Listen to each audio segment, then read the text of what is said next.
So we're heading up to the Blue River property. It's the piece of property that Frank Riley sold me about, a couple years back.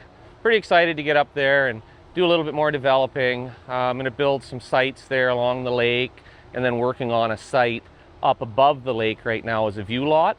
So I've got a plan today as to how I'm going to trim the bush, shall we say. I don't know if it's going to work or not, but I'm fairly optimistic that it will. It's going to be interesting for me because I hope it'll work. If things go sideways, it's going to cost me a little bit of money, but it wouldn't be the first time I lost money. It won't be the last.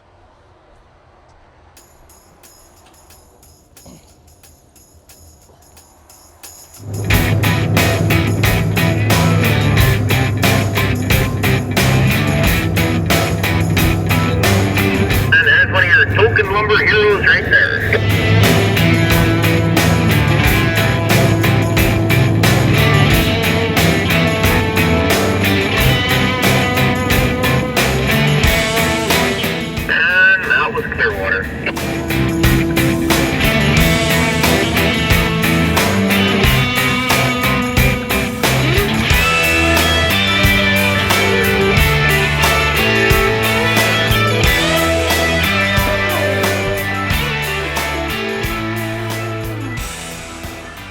Yeah, my hand's actually doing very well.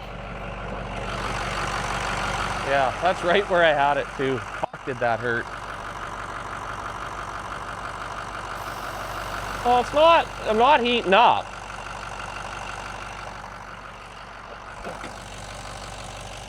Like I went through a little bit, not much. Like it didn't go through much this go around.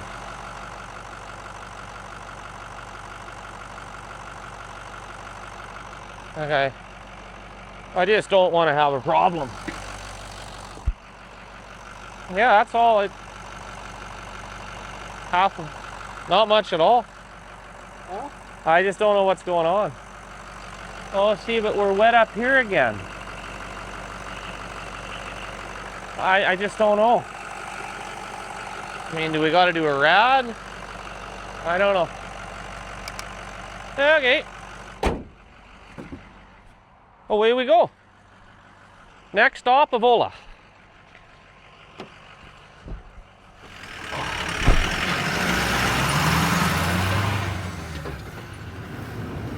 Well, we're north of Clearwater, and I pulled over because I could smell antifreeze, so I put maybe a liter in. Yeah, I'll talk to you later, Dave. I don't have very good service here. Yeah, bye.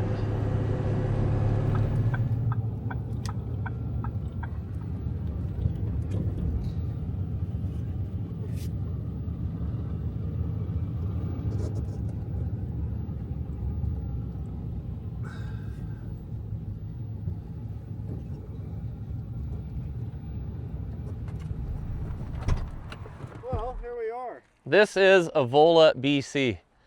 That hotel was closed for quite a while, but I see it's open again. Probably the only reason it opened is when the pipeline came through, to be honest with you. I mean, this town is just, there's not much left of it. That restaurant hasn't been open in a good 10 years. There's a little pub here, nice little pub, but there's not much to this place. It's just a pretty small town. Pretty small. Well, you ready to try live streaming? Sure.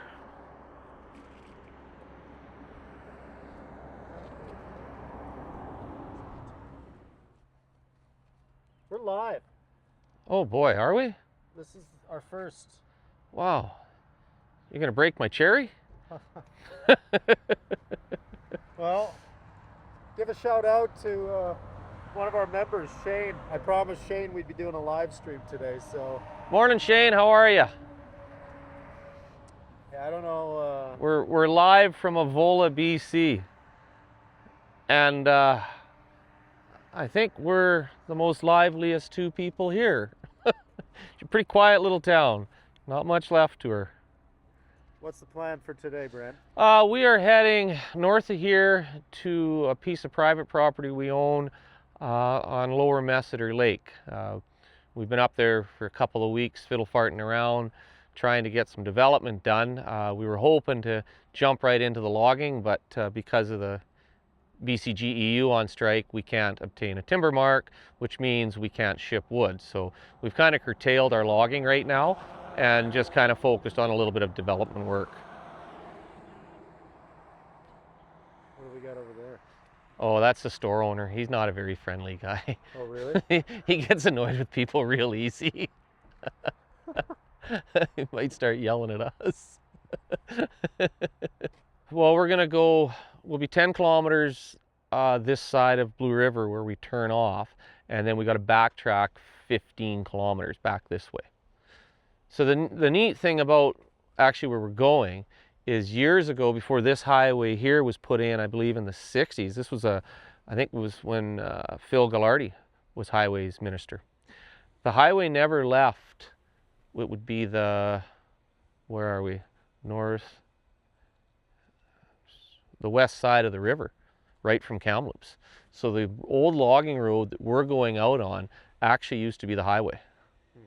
So it's it's an interesting project, interesting piece of property, and be an interesting day, I think. Well, one of the other things, on our way in, we passed a couple mills that shut down. Yeah, so years ago, for instance, there was a sawmill just outside of Barrier, Tokel Mill there. There was a Canfor in Vavenby, a warehouser in Vavenby. There was a mill in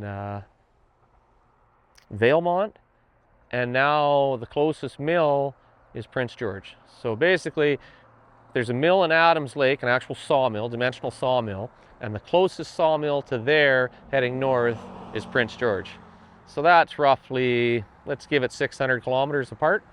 I mean, there's a cedar mill in Barrier, but I'm talking dimensional. So all this timber you see here and north of here, basically the split line, Valemont, some of the wood still comes this way, but a lot of it's going to Prince George now, and it goes back into, not even going to say Kamloops, it goes Adams Lake, or it could go to Armstrong, and the trucking distances are just horrendous now. So it makes it tough. What's going on? Why is everything closing? Well, here's a prime example. I mean, this truck here's probably coming out of Blue River, beautiful wood, and that wood there will be headed to Adams Lake. No, is that Adams Lake wood? That's 27s, 26s, 28s. It's hard to say where that one's going. That could be going to Gorman's in West Bank, Kelowna. I mean, that's nice wood.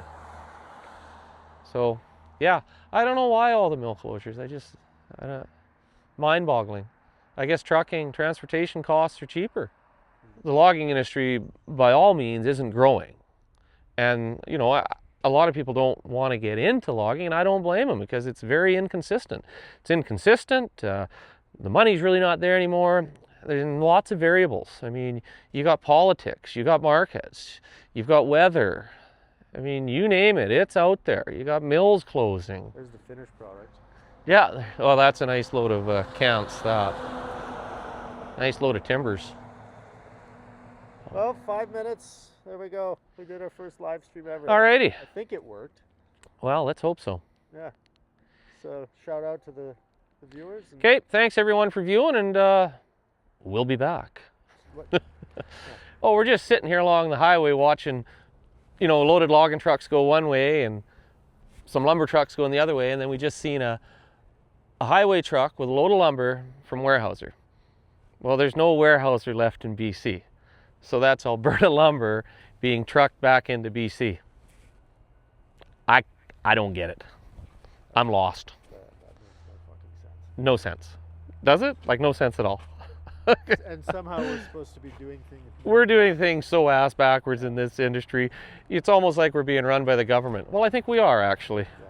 There's your problem. There's our problem, yeah. Okay, well. Wait, there's another camp coming, another ATCO. Yeah, there've been lots of camps. Lots of camps moving through here today.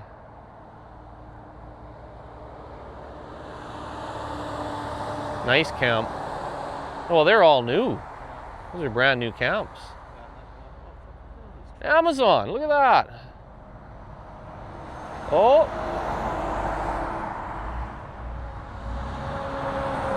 Huh.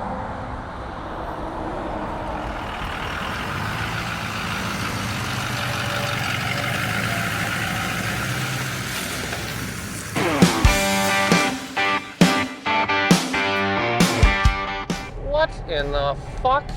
Like, how? How do you do that?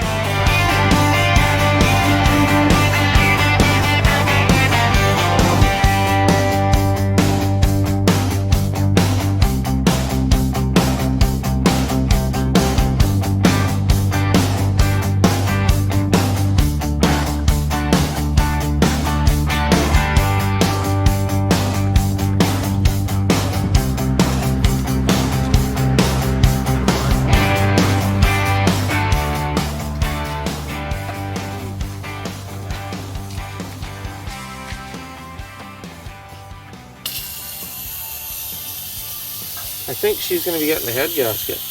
Yeah.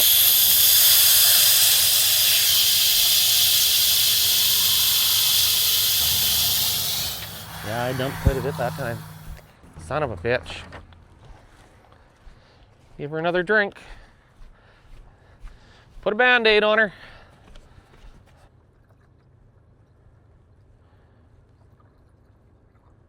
I wonder what we dumped that go around. Oh. We're in there. We're in there. Okay. It's got me paranoid every time I open that hood after what I did to my hand.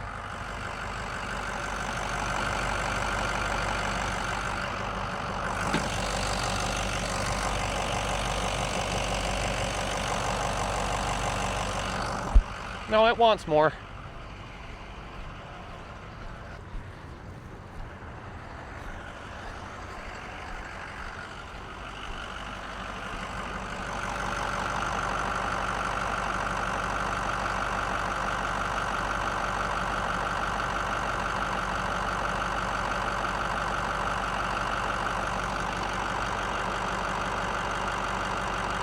Oh, we're there now.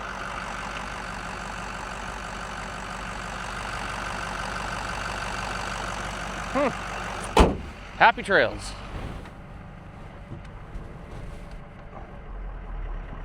We'll zero up, Messeter.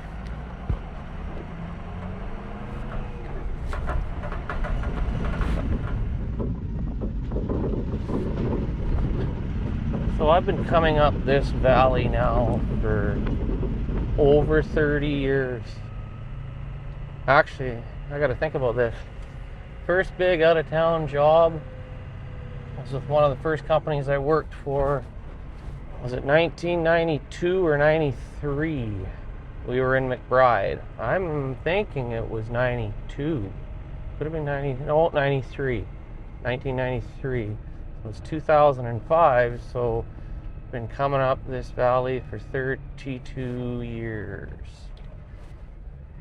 That's actually where I met my wife. Didn't meet her up here, but right around, it'd be 30 years ago in November. It's October now, so 30 years ago next month, I was loading Andrea's father, Dave, working for Frank Riley, north of Blue River in a place called Clemina. And Dave and I hit it off pretty good. Anyhow, he kept on telling me about his daughter, and of course we were in our early 20s at the time, and I was single and she was single, and I wasn't really looking for a relationship. And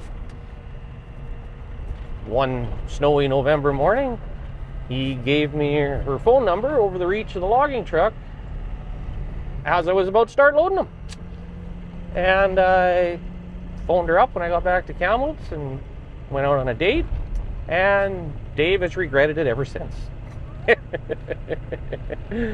She's a good woman. She's been with me for 30 years. I don't know why. Well, I do know why, but viewers don't need to hear about that. No, she's a heck of a woman. We've definitely had our ups and downs. Mostly my doing, the down part that is. Well, not that part, but the troubles that we've had. But anyways, no, still going, and here we are back up in the Blue River country. I haven't logged up here in a long time. The last time I logged up here would have been with Frank, and that's, God, I can't even remember how many years ago. I just can't remember.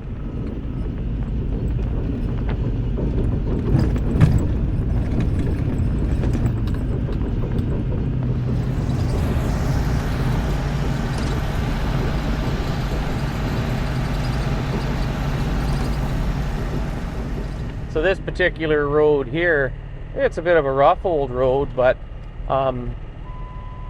it's actually, back in the 50s and 60s, this was the original highway that came from Kamloops. There's sections up here, I've actually got pictures of it. Like, it's very narrow in spots, and you got the train tracks right below you. There's sections where they had a stoplight on it because it was only single lane traffic at the time. This piece of property in particular, I kind of partial to it. And if you could also tell me this project specifically, talk about the different phases and where you're at. Yeah, you're f***ing me up here right now. That was Paul f***ing me up. Like, he doesn't realize it's not my first rodeo, and I've known Paul for a few years, but sometimes I think he thinks that I'm mildly retarded, which he's not entirely wrong. But now I've lost my train of thought because I was actually going to start talking about the property, and what happens? I get cock-blocked by Paul. So anyways, let's ignore Paul here for a bit, and we'll go back to what I was going to talk about. Anyhow, 30 years ago, I was with Frank and his partner, Hugh Fraser, and we drove up here to look at this piece of property and a small business sale from the government at the same time. And this is long before Avenza mapping and GPS and what have you.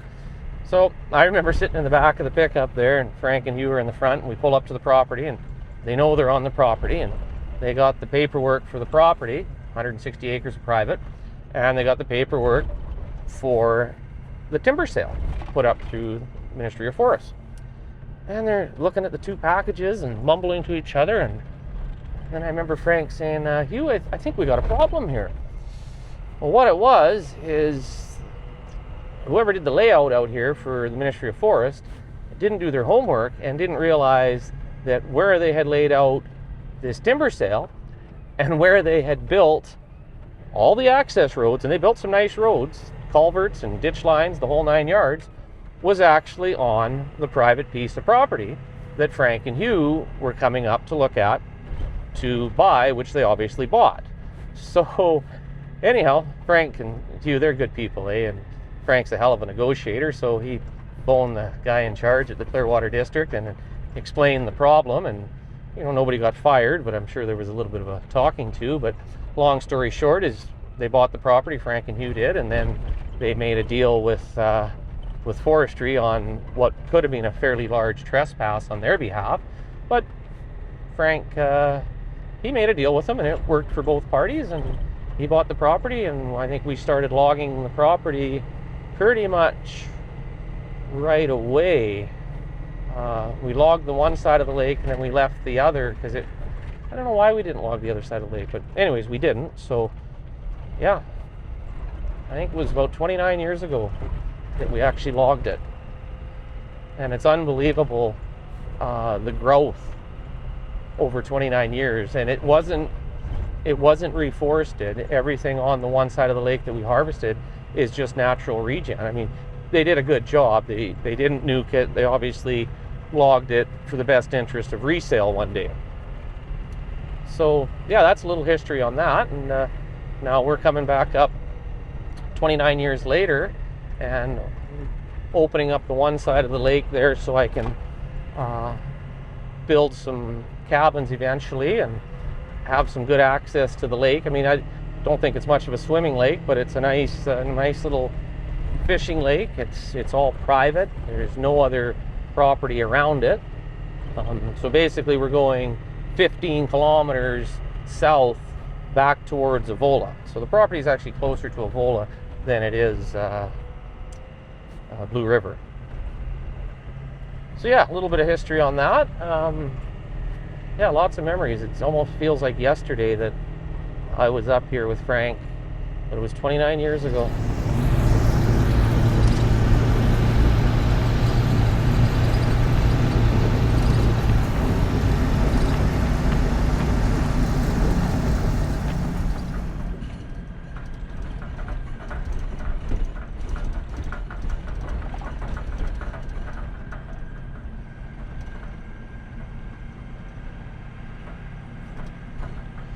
Just sitting here right now, reminiscing, thinking about all the years, where they went, how fast they went. I don't feel old. I don't think I act old. But I'm getting old. God damn. Feels like yesterday I graduated, and that was 35 years ago, for God's sakes. Sure goes by quick.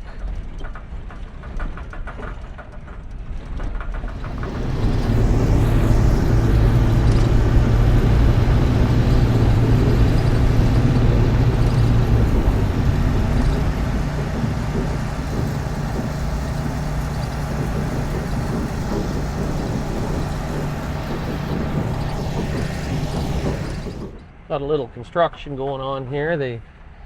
We got a transmission power line that runs through the property, and Hydro has an easement.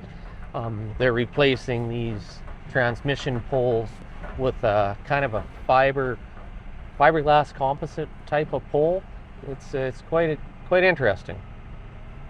And they're going to do this line hot, so there'll be power going through it as they do it. I'm not quite sure how they go about doing it, and I really don't want any part of it.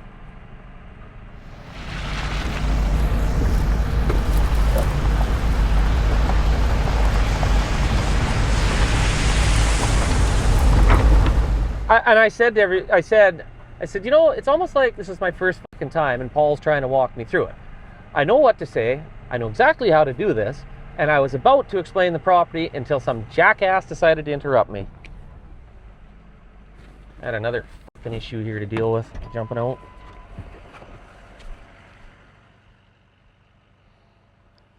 So, we have a bit of a problem with one of the locals. He's Mr. Beaver, and Mr. Beaver keeps on plugging up culverts. He's got that one just about jammed. I was able to pick away at it the other day, but I'm gonna have to bring a machine in. Looks like they did something. No, they did. See? They unplugged it, and he plugged it back up. Absolutely relentless.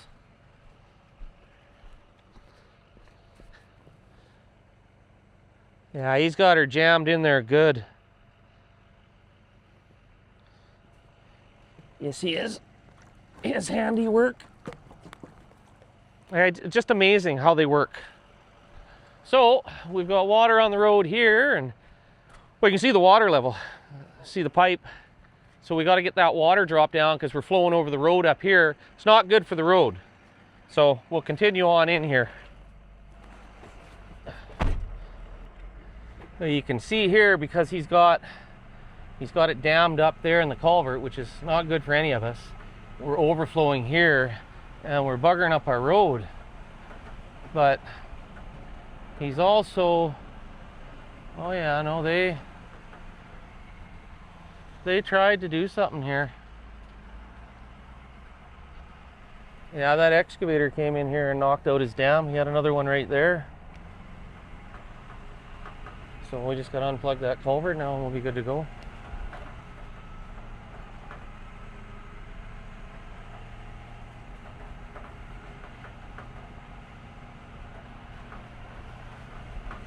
Have you seen the little prick? Yeah, he dammed up on the property here as well, so I had to take his home out there as well. This is war. Yeah, I mean, it's a nice creature to have around, but he's extremely destructive. Like, he's causing a lot of damage. You know, the beavers are good in certain places, but he's no good here. He's not helping out anybody.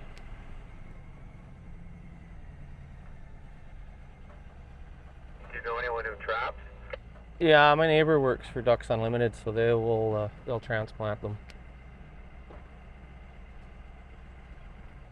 So we are on the property. Yeah, we just hit the property. The north corner's right there, and then it runs up above the power line, obviously, so we're just on the tip of it. And we still got the Huh. We are steaming out of there. Wouldn't you say? What does that tell you? Head. There we go. Riley and Associates Realty. Al Riley, Frank's brother. Al Riley, right there. Al's a good guy. Not as good as Frank Riley, but he's a good guy. So, this is where we were 30 years ago, sitting with Frank and Hugh. We didn't have these devices, or you would have known. You'd be, two pieces of paperwork, one for a piece of private property, and the other for a small business sale through the Ministry of Forests in Clearwater. They did a fine job of building all the Forest Service roads, putting the culverts in, pulling the ditch lines, running the lines, developing a nice timber sale on a piece of private land that they didn't know was private. So that's when Frank thought, I think we've got a problem here. But Frank took the problem and made the solution, and away he went. Bought the property, cut a deal of sorts with Ministry. Nobody got charged with trespass, and away they went. I mean, if you did something like this, for instance, if I mistakenly went and developed on Crown land and built this type of road system and harvested, you'd be hung. Like in this day and age, you'd be spending a lot of time with lawyers. Yeah, it wouldn't be worth your well-being. But anyways, we'll head on in here now. I think what we're going to do is I'm going to move the skidder, and then we're going to head down to my camp, and then we're going to proceed from there.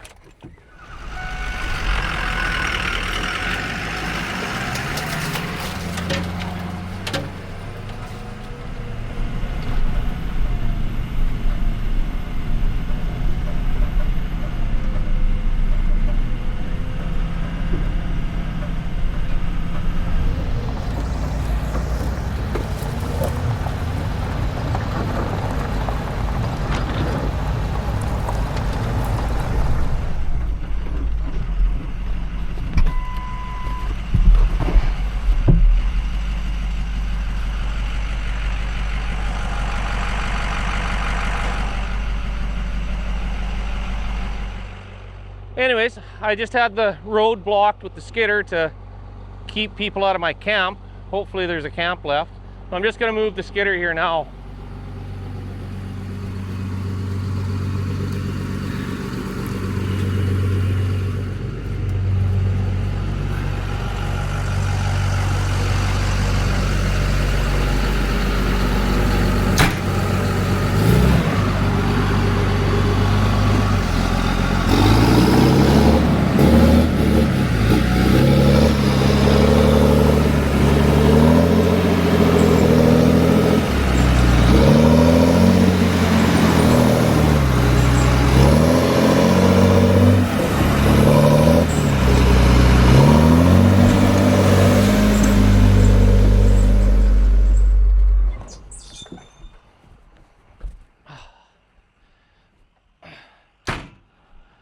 Okay, we will now proceed into Camp Chaos. And I hope my fridge hasn't defrosted.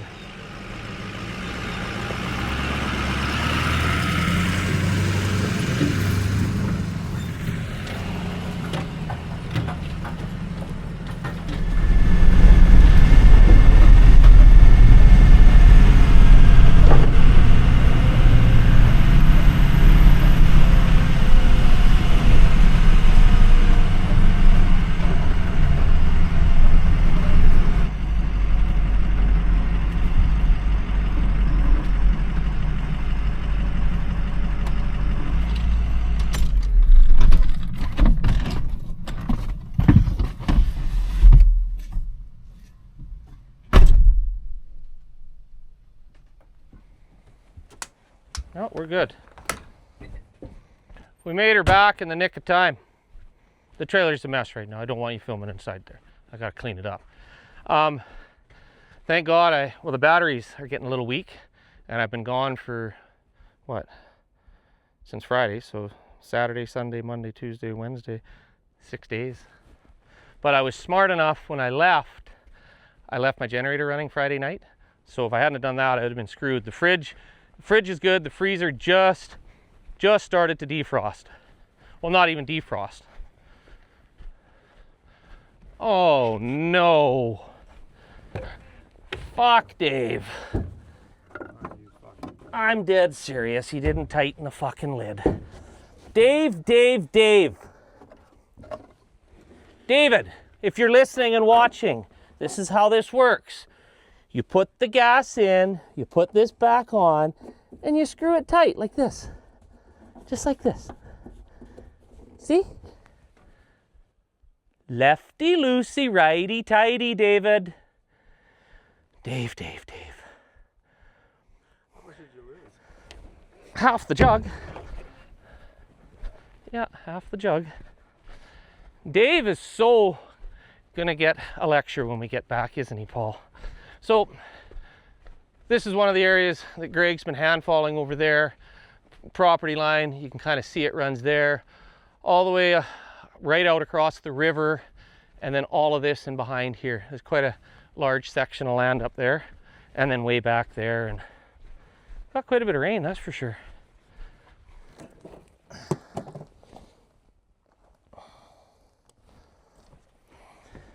Originally, this is where I wanted to build, but I don't really care for it because it's got all those lily pads on the lake, and I'm okay with it, but it's not ideal. So our batteries are almost dead in the trailer, which I kind of anticipated. If I would have been back on Monday or Tuesday like I was supposed to, that'd have been fine, but things happened. Good thing we didn't let it go another day. If it would have been summertime, I would have been screwed. I'll be cooking you breakfast in the morning for when you get here too, by the way. You'll be having bacon and hamburger, eggs.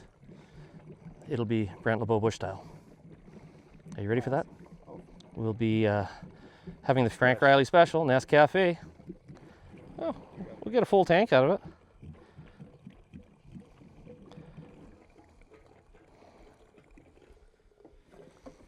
A full tank and a little drizzle to spare. We're doing well. These are beauts, these Honda generators. Just beautiful. Little electric start. One guy can throw them in the back of a pickup.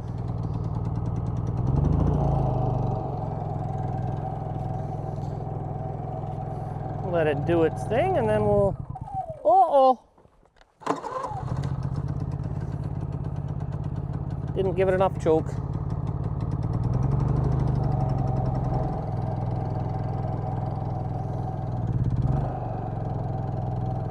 Gotta let it kind of warm up a little bit before we kick the generator portion of the unit on. Not healthy if you just do that right away, right? You put it under load instantly. There we go.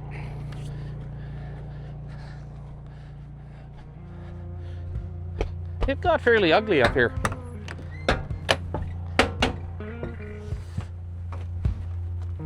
Okay.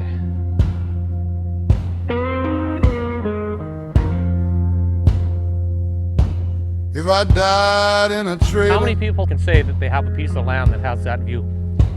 if I left this world alone, would you take me to the lake, dear? Put me under in the swamp.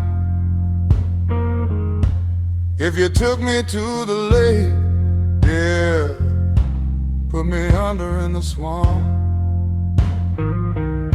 If I died in a trailer,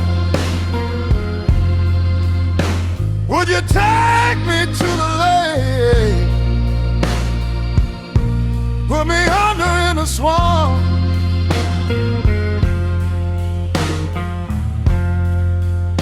Okay, this outside area is the property line. And this is just an old skid trail along the lake here that I'm opening up right now. But I was pleasantly surprised, the timber that's left over here. So this portion here, all of this here, we logged this almost 30 years ago. And you look what you have. We'll go, you wanna go for a walk? Yeah. We're gonna head down here where we've got some potential build sites.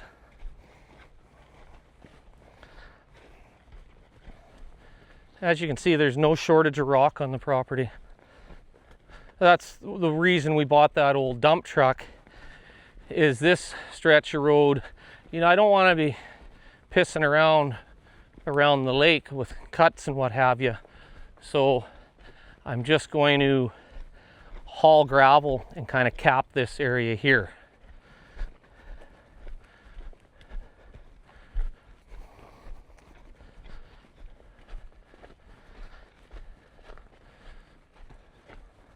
How many acres did you say this was? 160 acres, 158, somewhere around that number.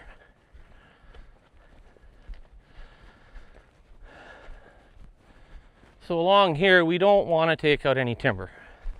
This side of the lake is strictly, it's strictly going to be developed for some building sites, some campsites. And when I say building sites, this is all off the grid living. There's no power. It'll have gravity fed water eventually, but at this point we have nothing. Fish. Have fish in the lake, yeah. It's kind of neat. Like, I kept it really tight through here and I didn't take out any trees, nor do I want to. You got these big old growth hemlocks. It kind of has a like a park-like setting to it. Unfortunately, Mr. Beaver, he's been very, very active, as you can see. And it's amazing the size of tree he'll go after. But once he rings it, when I say ring it, if you remove the bark and the cambium layer, which is right underneath the bark, around a tree, you'll kill it. So that's exactly what he's done. Which is unfortunate, because it would have been nice to leave those. So you can see up here again, he's killed a nice big hemlock. I'm glad he saved that one. I mean, This is him tasting it, or what? no, that's just a machine that rubbed it. But it's pretty cool to have, you know, a tree of that size. Sure, it's just a paw plug, but it's a nice tree, right? I like the feeling of coming through here. Other than here again, Mr. Beaver has killed my trees, and it would have been really nice to leave that. But he's killed that one too, so. Like he's been busy. No. Yeah, he's been a busy boy. So this, like I say, this was an old skid trail, and all I did was brush it out. We'll skid out the roots and everything, so we have very little impact on coming in here. We don't want any slash left on the side. We don't want any cut banks. We just want to put a gentle cap on here with some material. As you can see, we haven't cut anything. This is kind of neat. I like coming through here, especially between these two big hemlocks. Unfortunately, the skidder's fairly wide, so you rub them, but we'll put a little bit of touch-up paint on that. It'll be good. So on my build site here, I opened it up a little bit in the back.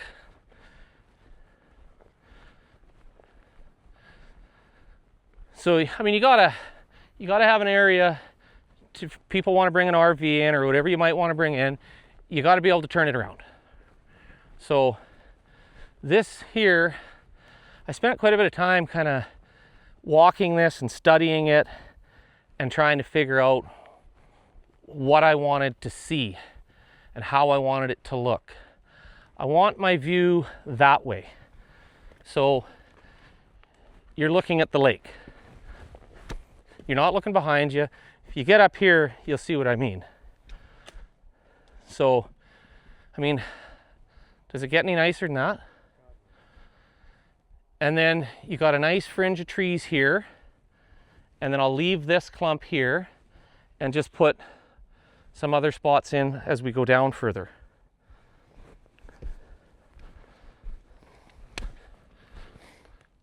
Yeah, so what I did is I pushed over all the trees on the actual kind of road here and the build site, and then I went back up and I just hand felled out any of the bigger trees that were over top of the canopy, so to speak.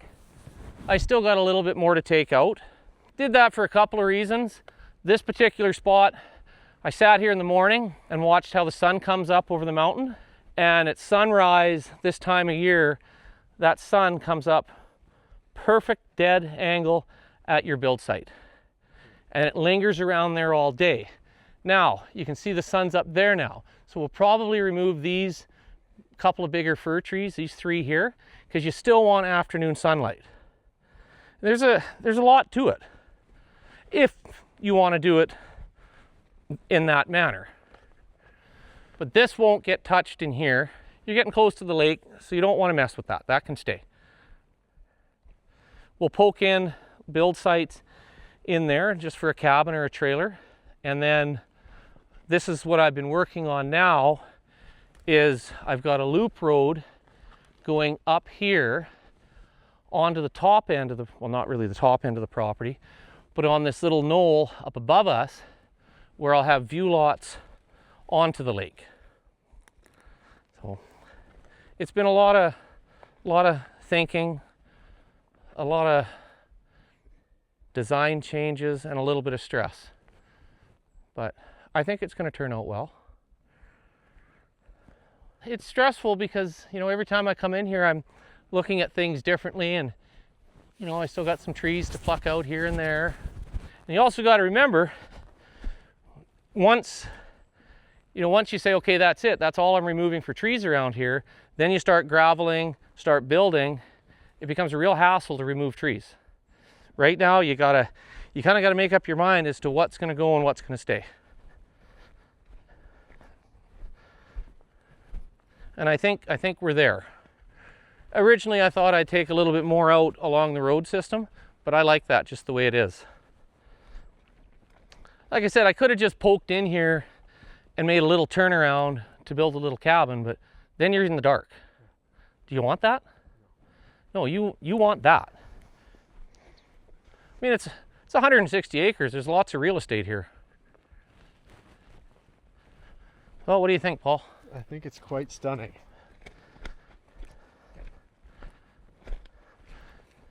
So how many years do you see yourself here? I don't know, Paul. I don't know what my plans are for this. We'll see what happens. By the time I get this, get the roads done, get it graveled, like I got work to do on the main road in here, obviously. Get it tiddled up, put a couple of small off-the-grid cabins up, and even after I log it, I'll still double my money on it. Is there anything you can do with rock?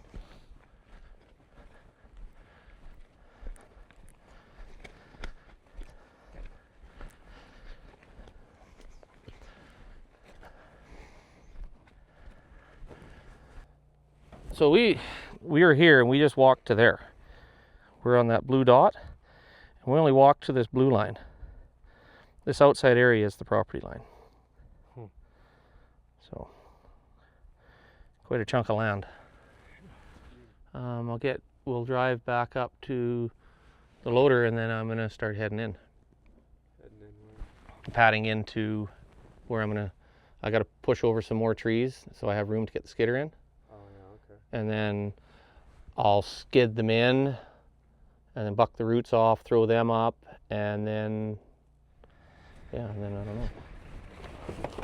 Oh.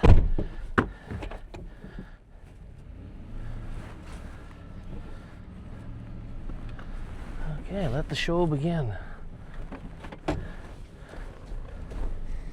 Yeah, I got quite a bit of work to do on this road too.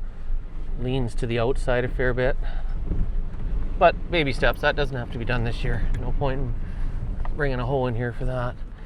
Okay, well, I'm going to jump on that old girl and head her on in.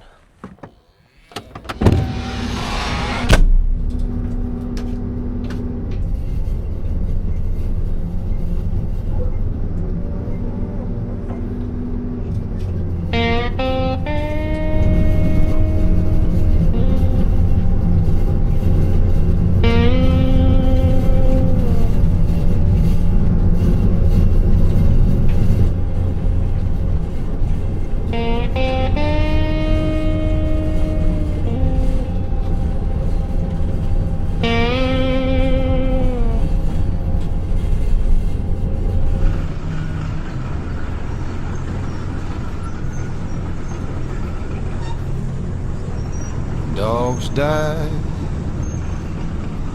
wife's gone. A rusty trailer for a home. Roof is leaking, wheels flat, and rusted on the ground.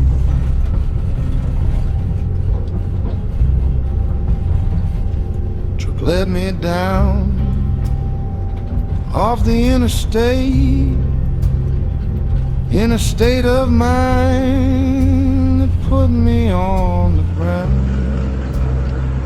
Can't see the lake through the trees until I find a way to knock them all down.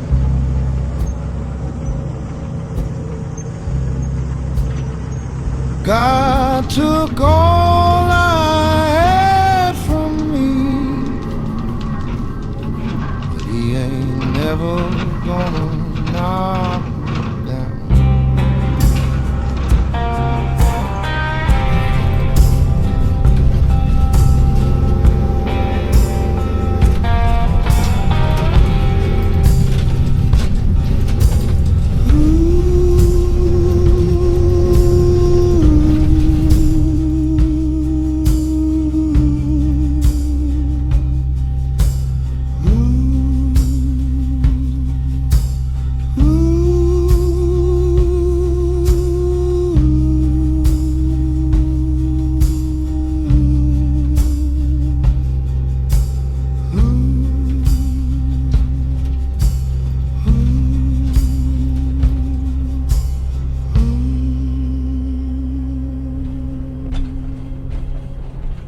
Imagine I should be nattering about what I'm doing, eh? Yeah, walk us through it. So right now what I'm doing is I want to have a loop road. I've got my bottom road pretty much established on the low side of the property, the lake side, shall we say. And it goes right back to the far corner of the property. Now I'm putting in a road from the back end, which would be the south end, that is going to come up around over top of my camp, and then I'll have a view lot up on top here which will overlook the lake. So probably wondering, well, why are you pushing the trees over? Well, the reason for that is I want to keep this setting as pristine as I can. I don't want to have a huge impact, so I'll push the trees over that I absolutely have to just for my right-of-way width, and take the stumps into a main landing so I've got nothing over the bank, because they're not the most attractive thing to look at, a bunch of old stumps, and they're tough to bury, and I just don't want a big cut or anything. So this is going to be pretty as simple as I can get it in here. I mean, there's sections behind me that are quite steep that I have to obviously have a bigger cut, but where I can, I want to keep the setting as pristine as what I can, as natural looking. So it's a bit of mucking around, but we can do her.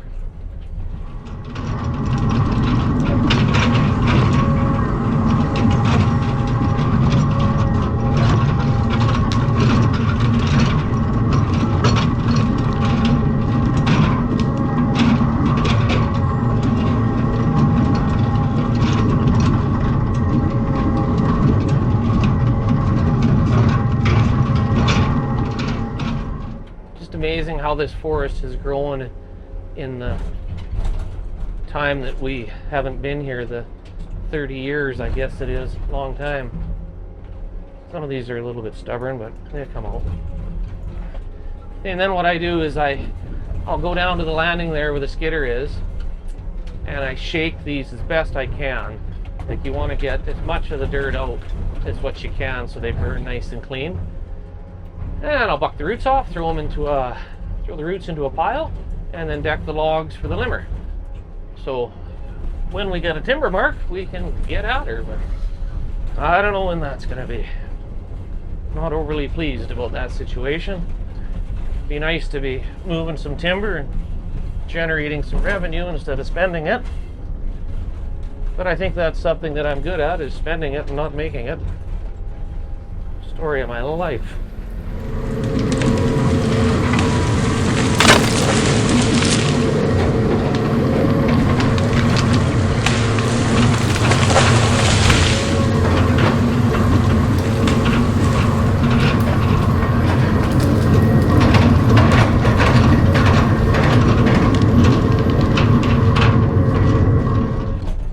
You got to be somewhat careful when you're pushing these trees over. Like I say, it's my timber, and I'm always as diligent as I possibly can be. But you definitely change your tune a little bit when you own the wood. You don't really want to be breaking anything, or you want to be maximizing every little piece. And it's hard to believe right now in today's market that little scrub little hemlock is worth quite a bit of money as a pulp log. Our dimensional lumber market isn't exactly what I'd call strong right now. So anyway, so here we have this is somewhat opened up enough now I can at least get my machine through without beating it all to shit, and I can get the skidder in here. But we're not quite to the site yet. Even some of these, I don't really want to take them out. I'd rather just knock the limbs off where I can for the time being and go from there. You don't want to take out too much because you can't stand them back up very easy. And then you got to have, oh, that's a heck of a rock. You want to leave rub trees because you're going to rub them either with this machine, or you could rub them with the skidder. So at the very end, when we're kind of done with the last trees off of the build sites and the right-of-ways, then we'll go back and we'll do a bit of a road realignment and take out the rub trees or take out the trees that we don't want anymore. And you can see it's pretty tight right there, so obviously we're going to have some adjusting to do there. Boy, I'm about as smooth as sandpaper here today. I got a bunch of wood here I got to turn. I was going to skid it up to this build site, but it's not going to be a very big build site, and I don't really have the room for it. Oh, it is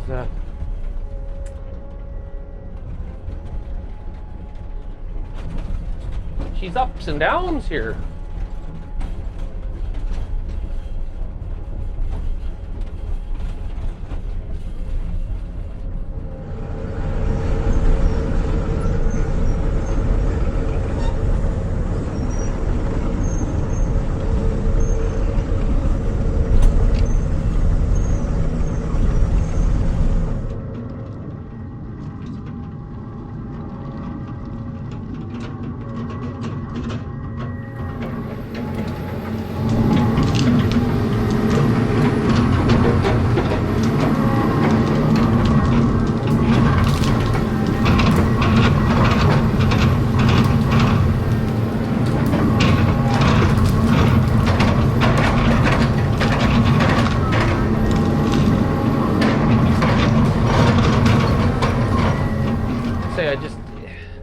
You take a few out, you sit back and look at it, and then go from there.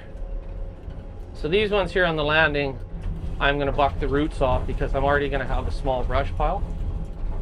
I give them a shake, get as much of the dirt out as I can, and then we'll have a little brush pile up here. Not a big one, just a little one. And I'm trying to gather up my brush as I go so I keep a nice clean site. And then hopefully this fall here I can burn. So you see, we just keep shaking the dirt out. I know if there's one thing that pisses Mr. Riley off is when he's got dirt in his brush pile.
So I'm now standing on the upper portion of the property.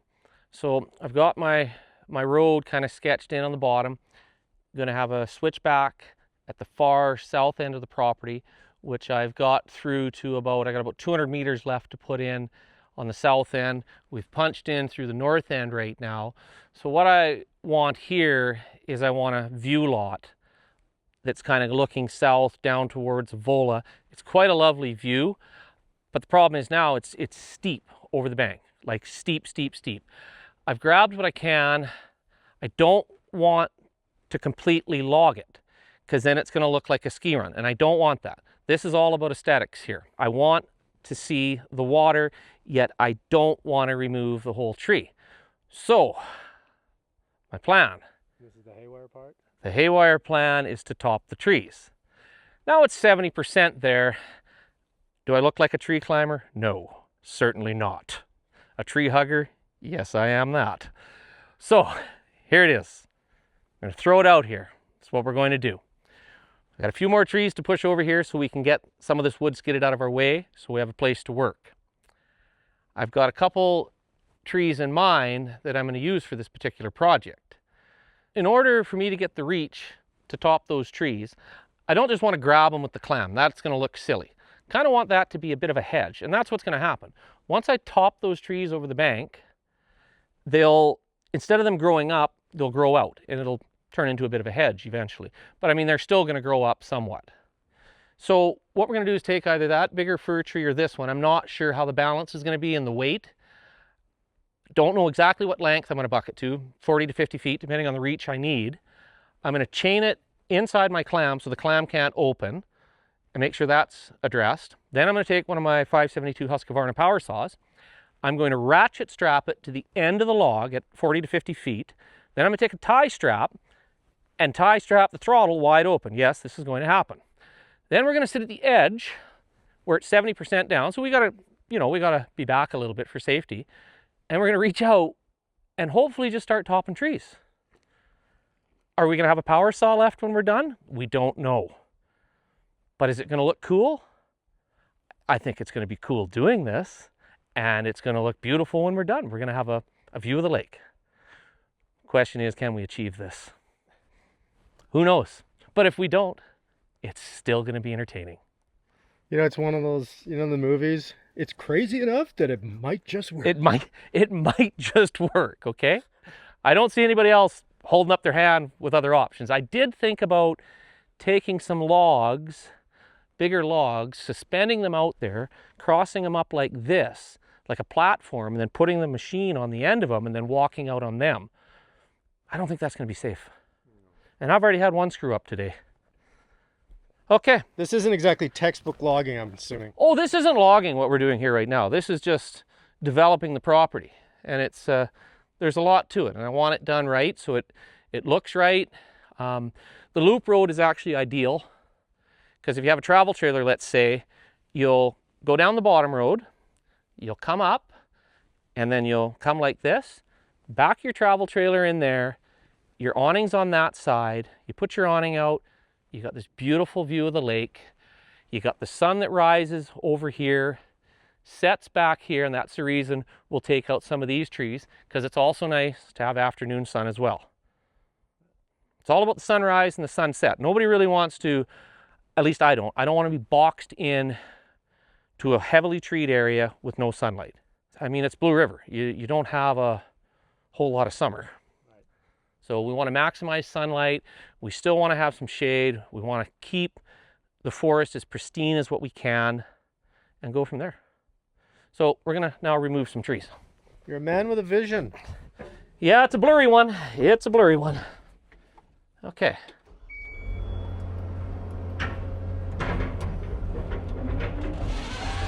A couple of these trees I'm simply taking out for sunlight reason. The bottom ones are for road access. You take a few out, you sit back and look at it, and then go from there.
Imagine if you could start your day like this every day.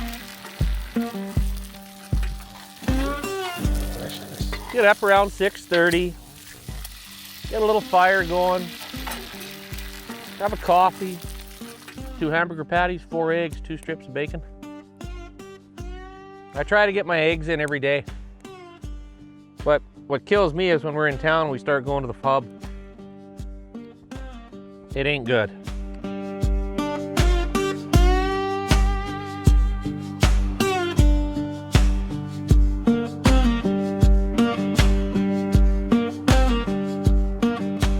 So, that's as far as I made it last night with the service truck, just for the record.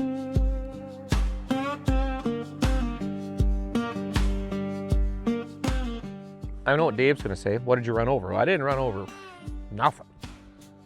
Turned around and I heard this horrendous bang. And then antifreeze everywhere.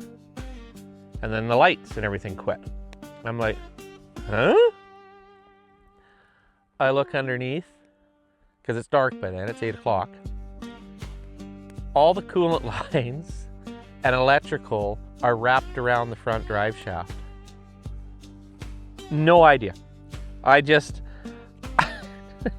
didn't even swear. I just went, oh well, at least we're here.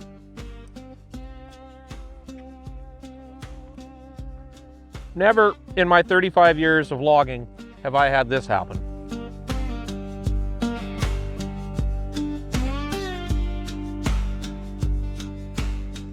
And it's not good under there. Like, actually real bad. Oh, I'm done with it. I might just sell it when I get home. Fix it and sell it. I ain't going through this.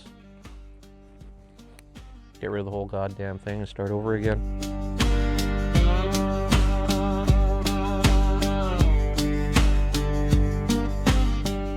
I have never, in 35 years of logging, had this happen. I have no words. All my coolant lines, electrical harnesses, everything. Absolutely no idea what took place. I don't even know what some of those lines are. That is crazy. Like, that's a wiring harness there, eh? Like, it ripped stuff. It violently ripped shit apart. Yeah, I ended up with antifreeze inside here. On the floor. Like, it just grenaded, man. Grenaded. Gonna need that for when we get back to town, aren't we? Jesus. Like I say, I just got to here. I didn't hit anything. You can see where I turned around. Oh, that fucking hood. Exactly what happened. Yes. This truck is just, I still can't believe I got my hand out of there. Like, it was right there. I have no idea how I did that. I have no idea how you got it out. Like,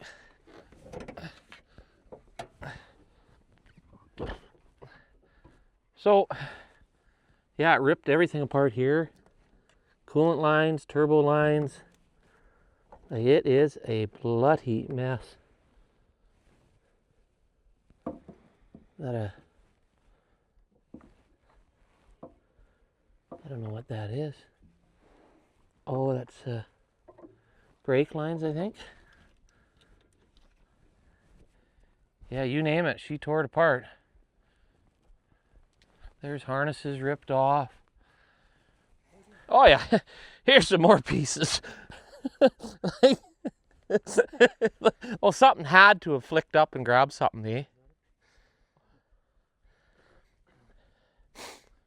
Okay, you can see I came in here, turned here, right? You can see my marks. So, I don't know. She was a hell of a way to end the evening, that's all I'm going to tell you. Oh, that is ugly under there.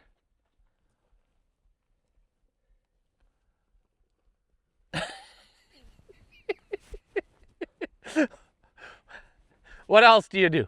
Like, it's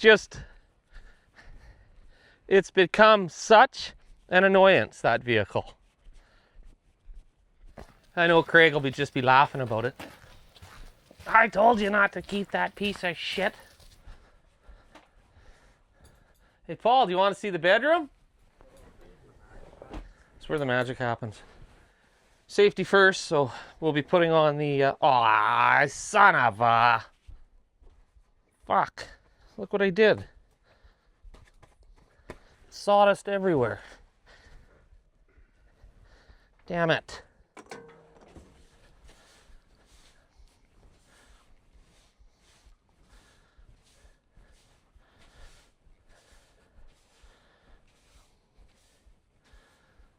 See why my wife gets mad now. Can you pass me my dustpan, please?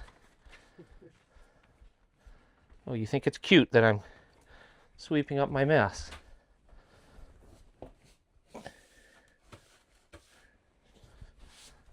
Well, would you want to come back to a messy trailer? I think not, Paul. Okay. It's not bad. Better than a hotel.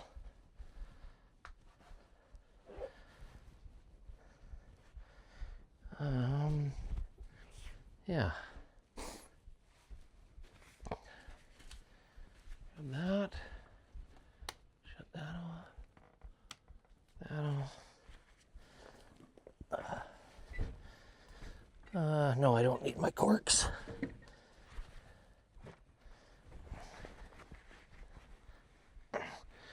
Should give the viewers a show on how these saw pants actually work.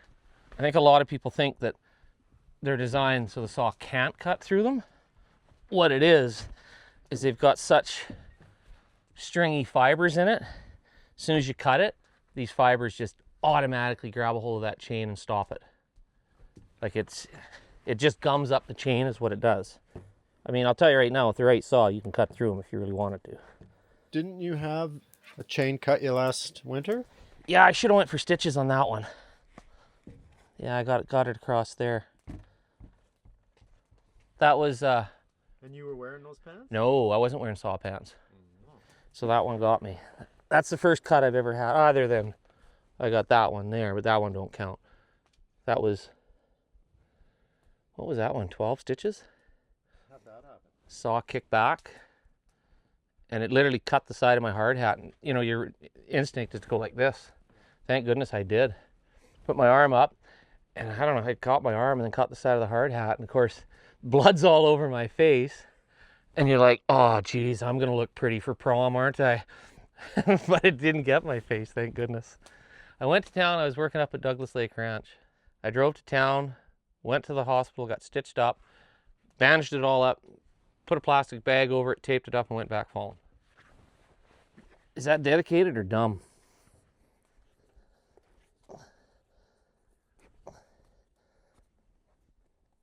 Okay.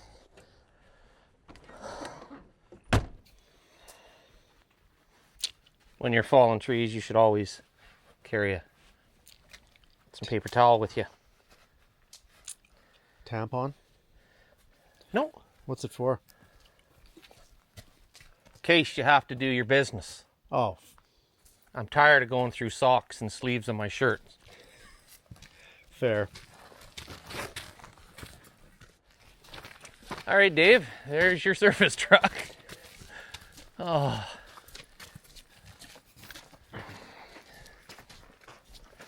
God, give me strength to get through this day, please. Fuck. I don't even know where half this shit came from.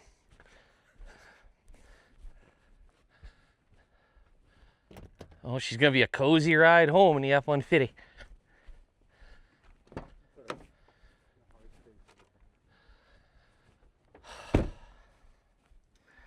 Okay, so what am I gonna need here?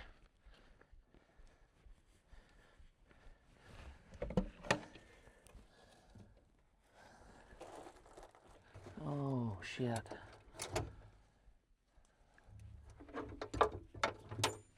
Okay, couple of those. We should bring a spare saw, I think, because something tells me we might be using it.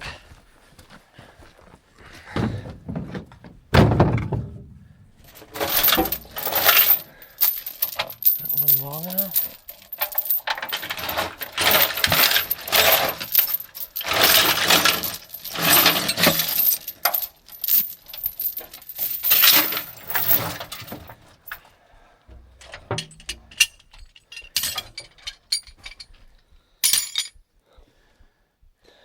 You lying in bed last night visualizing this plan? Huh. Yeah. Not exactly.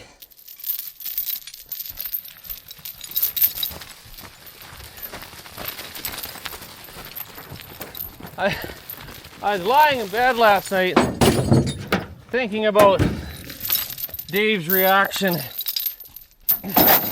to when he sees the service truck. But he ain't gonna see it, because it can stay here. It's gonna have to. It ain't going anywhere. Okay. Oh.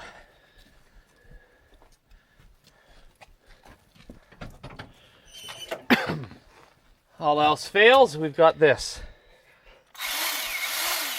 All right.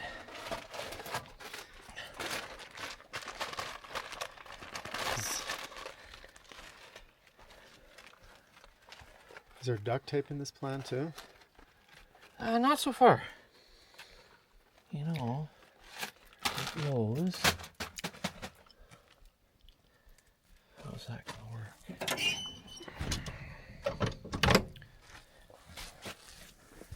Gonna run the mix oil a little thicker, just because of the application as to what I'm doing. I'm afraid I might pop a saw here today. What else could I wreck today? Absolutely nothing. Okay, come on, you old girl.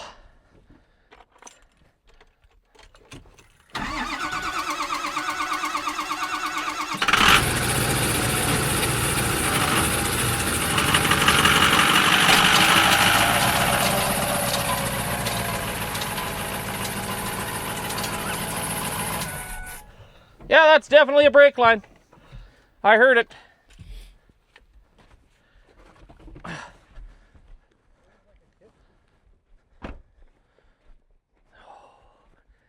Oh, she's a mess under there. Wow. Oh, look at that. What do we got there? Well, I believe that was a part of a harness as well. Oh, that's probably a $10,000 fuck up.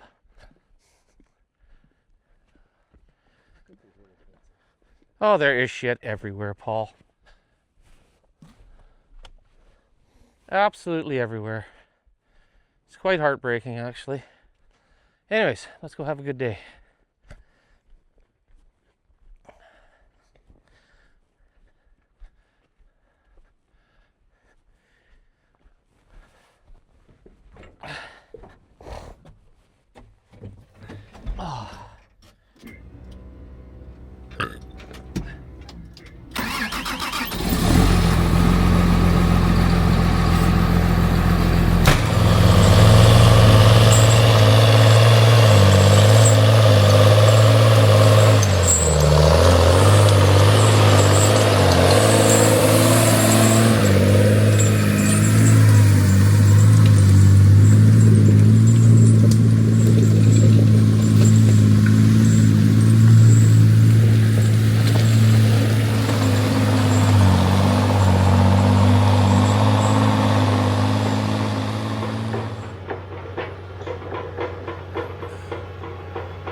Well, let's see what else we can wreck today.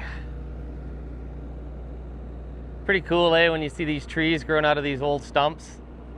That's a tree that obviously we harvested 28 years ago. Okay. Yep, that should work.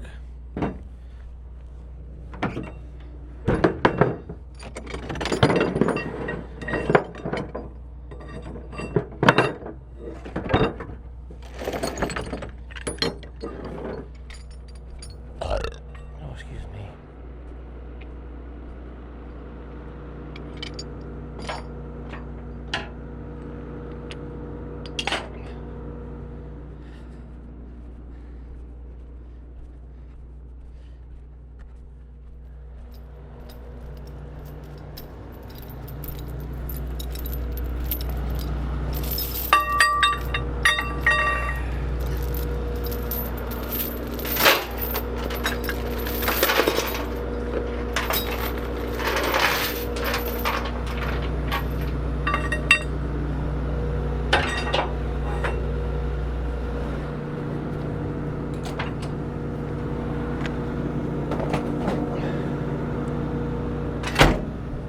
Okay, couple more small items. Okay. I don't really need that, do I? No.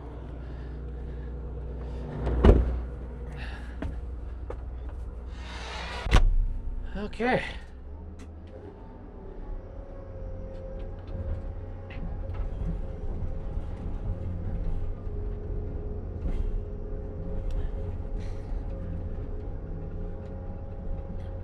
So I've somewhat got my view lot, how do I word this, sketched out a little bit, kind of roughed in, shall we say. Got the road, well, it's not a road, it's anything but it's a trail right now, but we'll upgrade it into a road later. We know kind of where we want to have a build site up top. We've got the trees pretty much removed for that, but it hasn't turned out exactly the way I want it to, because I don't have a view of the lake yet, because I can't reach the trees over the bank, and the tops of the trees are impeding my view. So what's the point of having a view lot if you got no view? So I've come up with this plan. Is it gonna work? Well, I hope it works better than that service truck's working. So yeah, we're gonna make a hedge trimmer. Tough to explain. What I'm gonna do, I'm gonna take a log, I'm gonna grab it with my grapple, I'm going to chain the grapple so it's right tight and it can't move, just in case I slip, that is. And then I'm going to strap one of my power saws onto the end of that log about 40 feet out with the throttle kind of 3/4 open, and then I'm going to reach out and hopefully top the trees. I mean, what could possibly go wrong? Oh, Dave's going to get his text message about the service truck. He'll be about as happy as I am.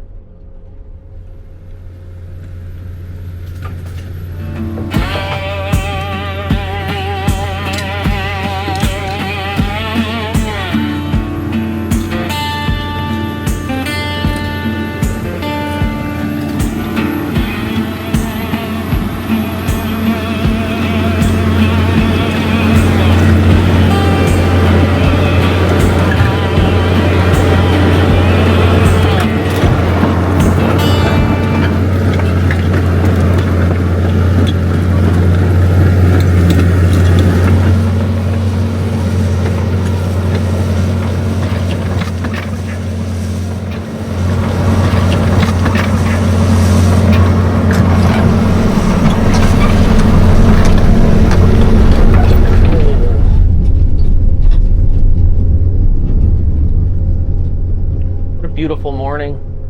Wake up, have bacon and eggs by the fire, a little coffee, watch the fog come off the lake. It's quite nice up here. A man should be able to start every day that way, but unfortunately you can't.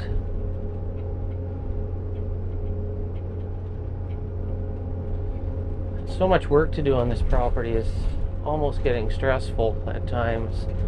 I just got to focus on one thing at a time, and right now that's getting the timber off and the roads and the build sites in place, and then we'll worry about actually building roads and graveling and getting sites and what have you going next spring, if everything works out, maybe.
Get this brush out of my way so I can sneak out to the edge so I know what I got underneath me.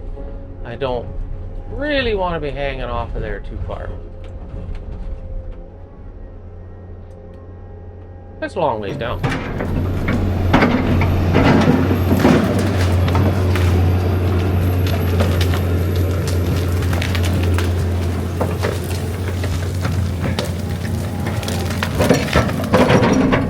And I could fall the trees right off of the stump, but then I'm going to have, it's going to look like a ski run, and I don't want that. I want it to kind of, well, it's not going to look natural, but it's going to look kind of like a hedge the way I'm going to do it, hopefully, if everything goes right.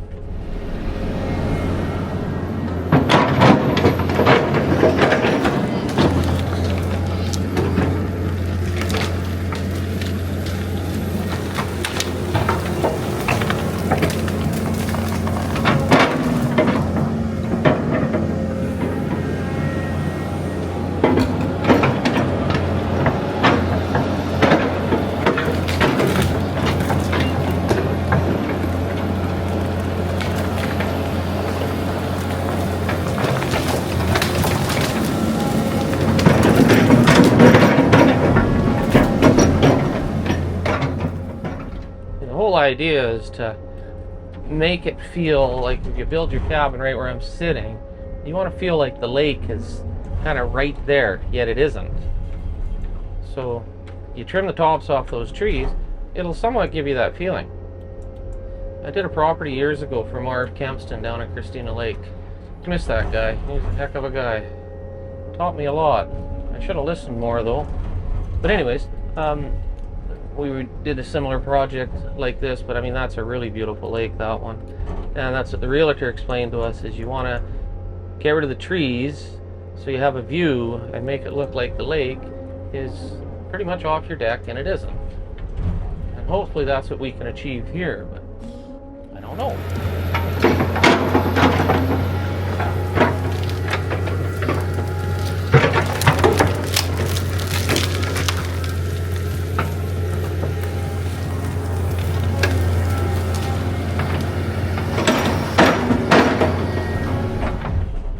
I'll try to burn this brush this fall on site, like right up here on the top, hopefully. Not gonna burn that great because it's green, but if I don't get it burnt, then I won't really be able to get this developed fully next year, as this brush will be in my way. So that'll be a next project in the next couple of weeks, is burning this. That's why it doesn't really bother me that much handling it as many times as I am. I have no choice but to handle it, but the more I handle it, the more of the dirt I shake out of the stumps. I mean, they're pretty clean now, but every time you move it, it gets a little cleaner. Oh, don't fall in there.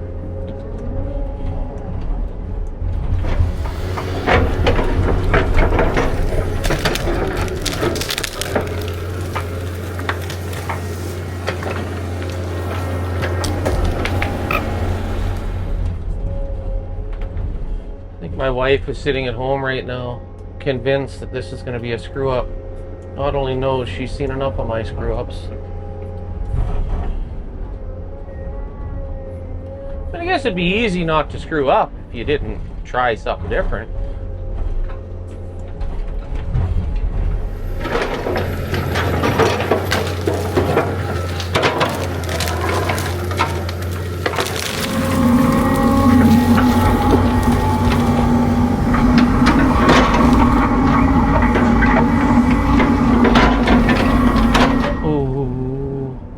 I like being on the edge like that.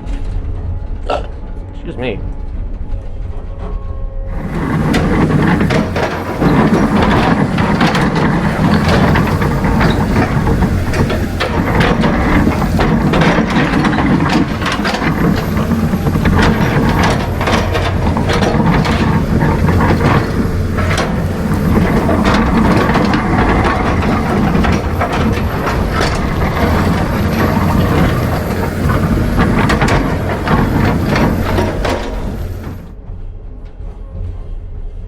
Important thing for me is to make darn sure I'm sitting nice and level and not rocking. I have never had a power saw hanging off of a 40-foot log fully operational, so can't be shaky.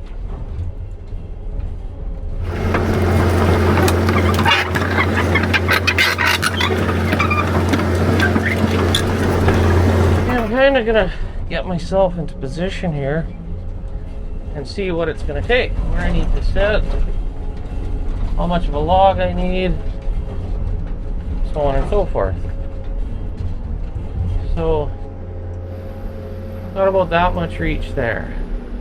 That gives me, no, it's about all. I reach there, okay. I'm probably gonna want to trim down there too. So how much log do I need?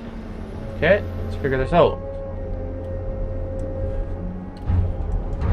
Kind of like this one here.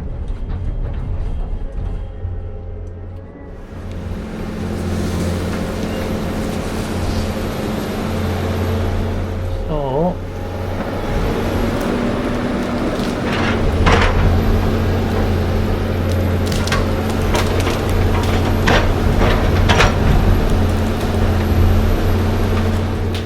I don't really, yeah, that's heavy out there.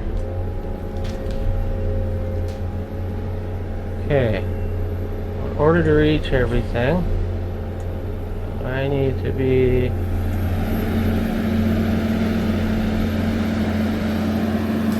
We get that opened up. That is just going to have the perfect view. Absolutely perfect. Yeah, it'll be just what the doctor ordered. Well, maybe not. Okay, well, I think I got an idea here.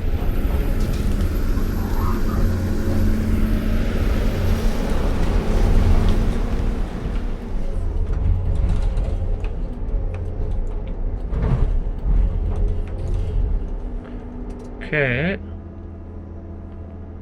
We're gonna cut that.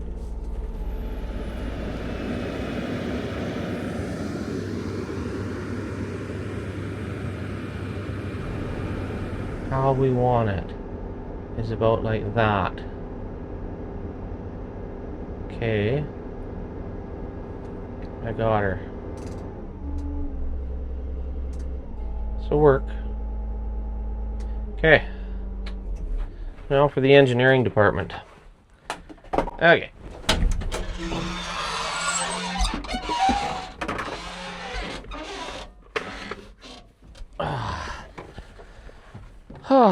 Is it doable? Well, I think so. It just depends on the weight. Bit of a factor. Like, I'll take that top off and then see where I end up with it. It's a lot of extra weight out there. It's definitely doable.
I think I'm going to use the other saw. This one here is a little bit finicky.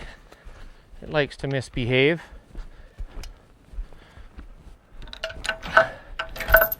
Okay.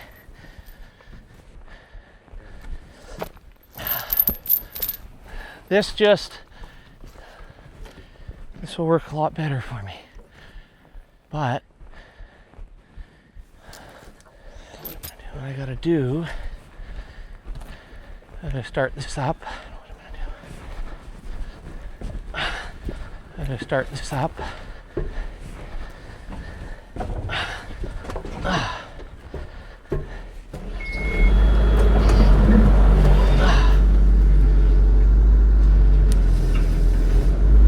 Fuck.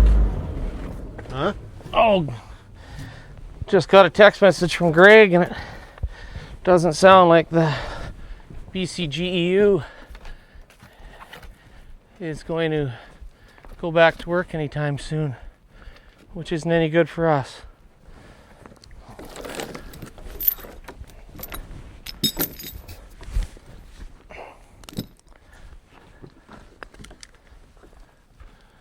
That's going to be loose.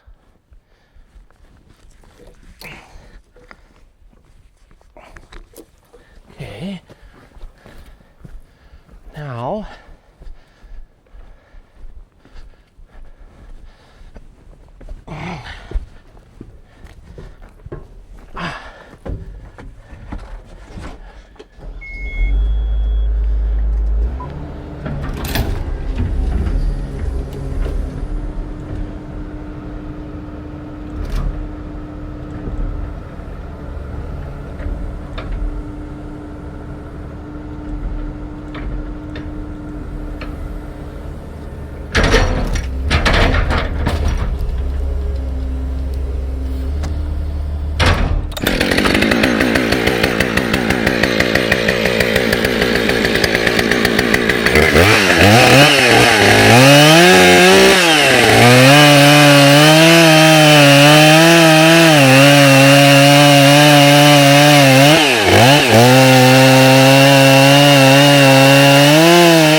get going, because once I hit that throttle, I'm out of That's here. what I mean. So get going. You told me to wait to No, race. no, I'm ready to go. Okay, hold on. I'm nervous.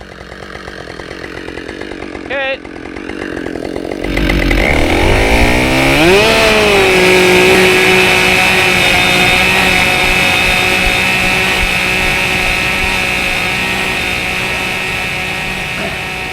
She's hot, and she's live. And here we go.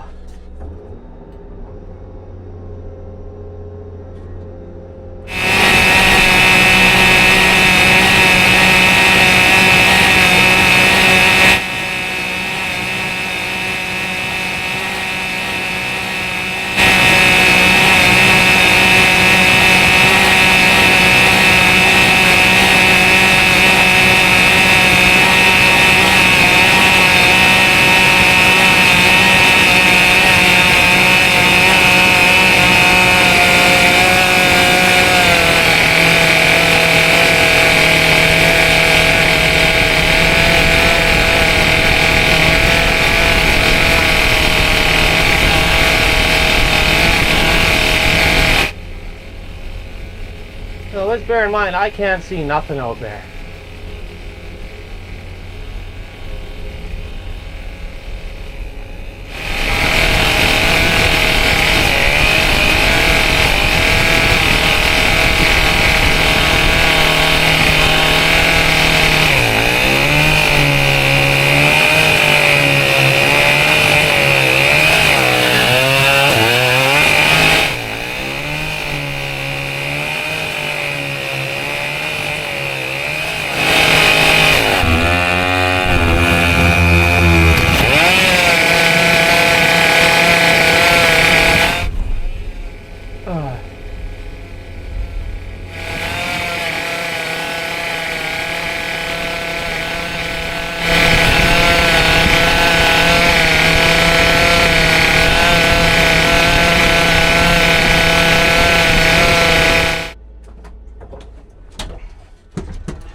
Okay, recalibrate.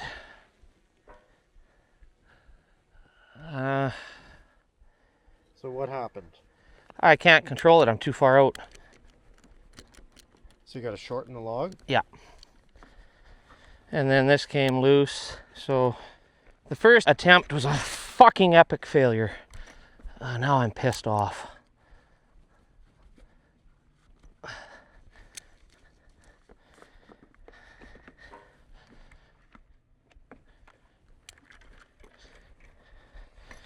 Okay, well that was an epic fucking failure.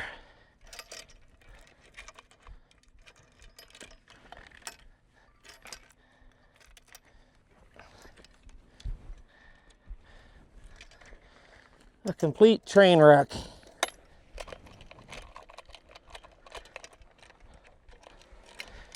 Ah, you fucking bastard! Fuck!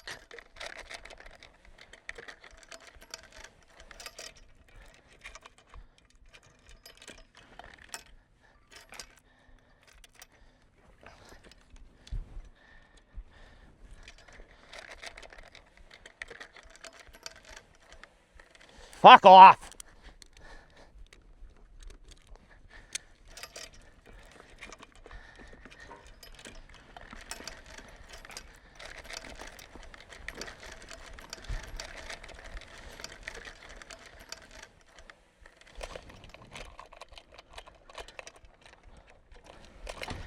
Fuck off. Oh!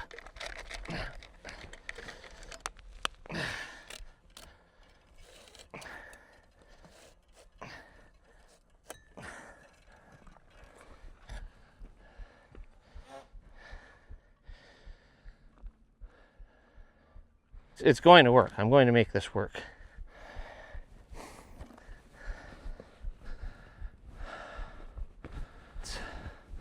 Too much weight out there and it keeps on rotating on me.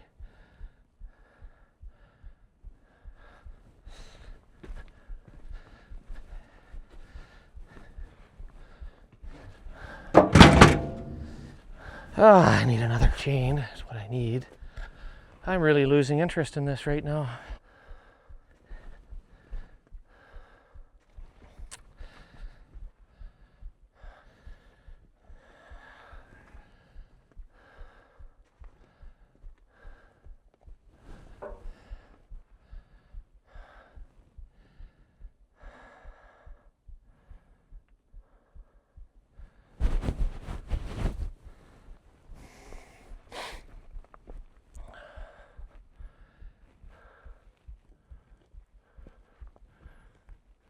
I gotta be able to control it.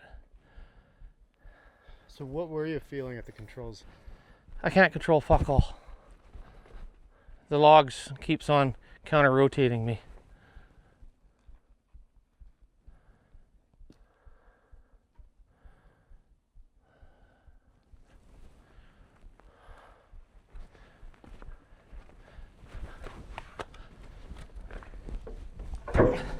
Ooh.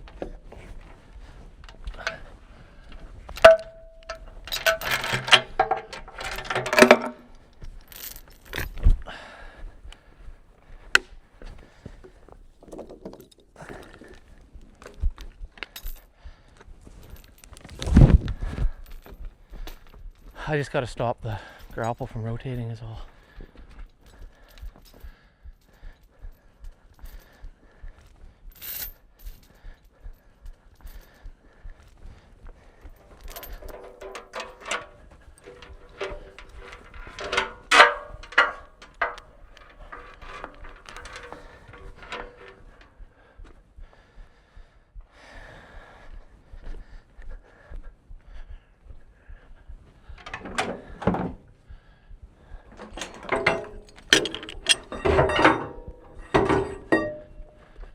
Try our luck with this.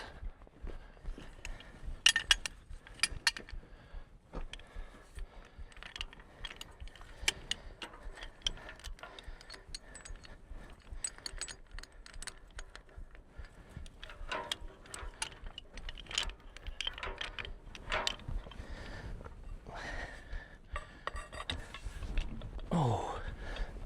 Oh. Oh, you fucking asshole.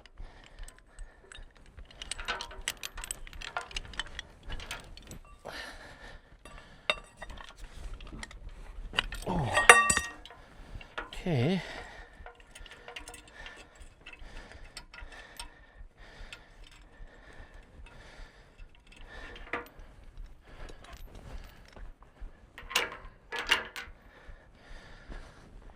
That might help that.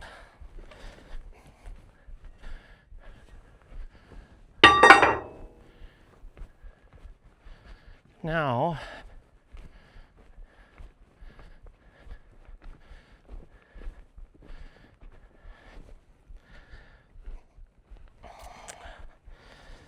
that's got to be better designed.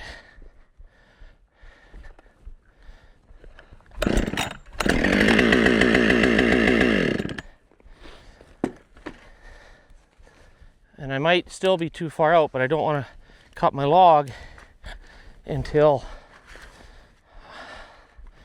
I figure out where I'm at. So this didn't work. This I didn't do right. Well, a lot of things I didn't do right. What failed on that? Well, it slipped, eh? It came loose, and then that was part of my problem.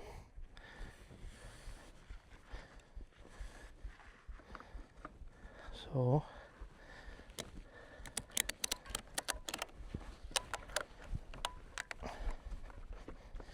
yep, there we go again.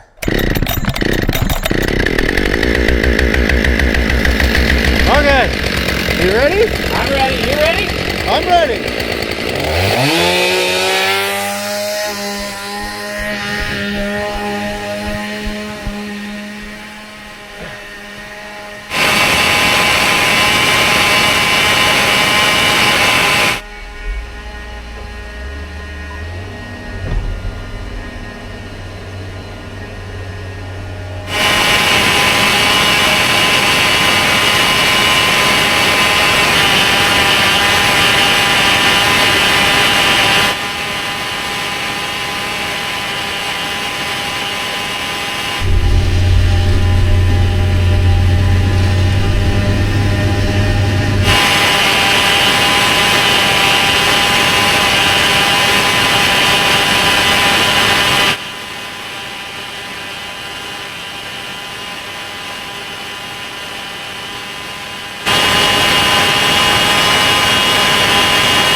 Oh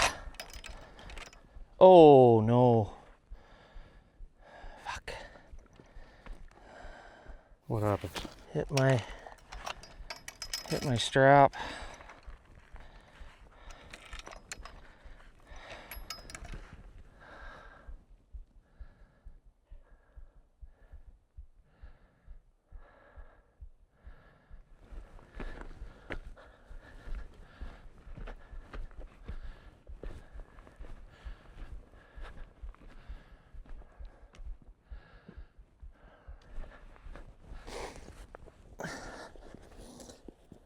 So why is the chain coming off? They're not designed to do what we're doing with it at all. We got one cut in so far. Feeling like an epic failure right now. Is that the height you wanted it? No, I gotta get lower than that. So is the chainsaw just moving too much? It's tough to control it that far out.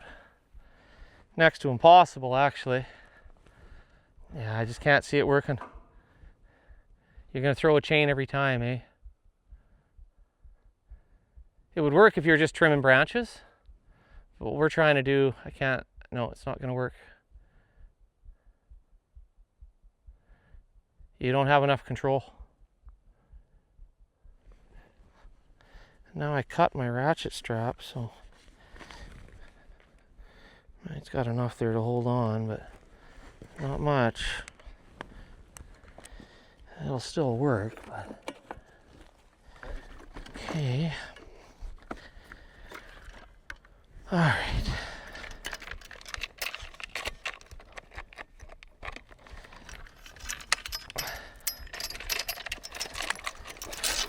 Come on.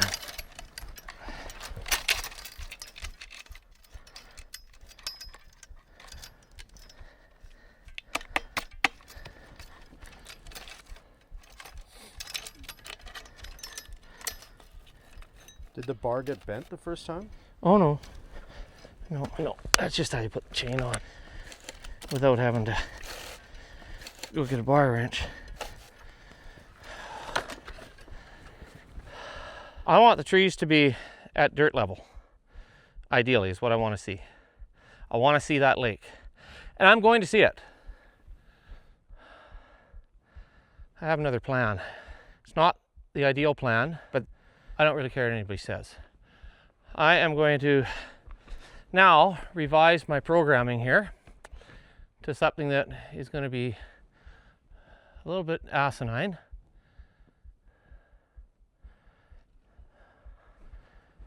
No, completely asinine, actually. We're not giving up. We tried this. I can't make it work. I was convinced it would work, but it has proved me wrong. So, I got another idea. Sorry to let you down, Paul. You didn't let me down. Ooh. Okay, well that worked. Okay, I gotta get that chain off. And then we're gonna exercise another option. Plan B. This new plan is quite possibly one of the dumbest things I've come up with other than plan A. But we're gonna do it anyways.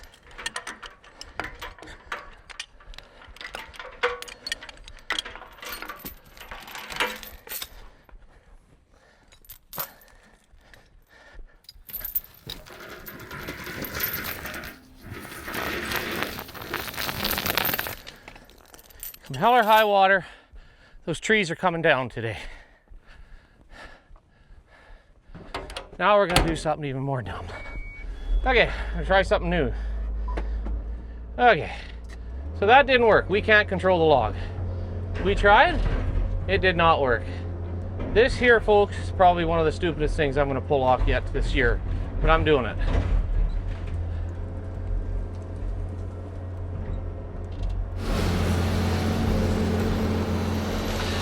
Okay, now I told myself I'm getting a view. I'm getting a view. I'm sorry. I set out to get a view. I'm getting a view. Yeah, you're witnessing this.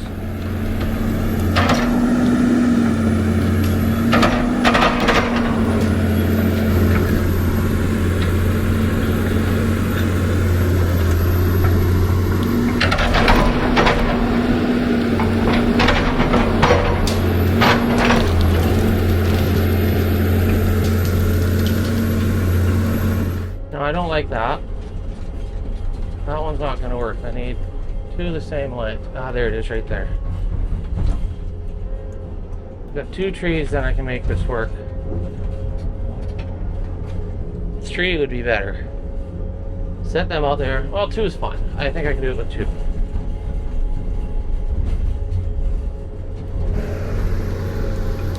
We're going to grab this other nice fir tree.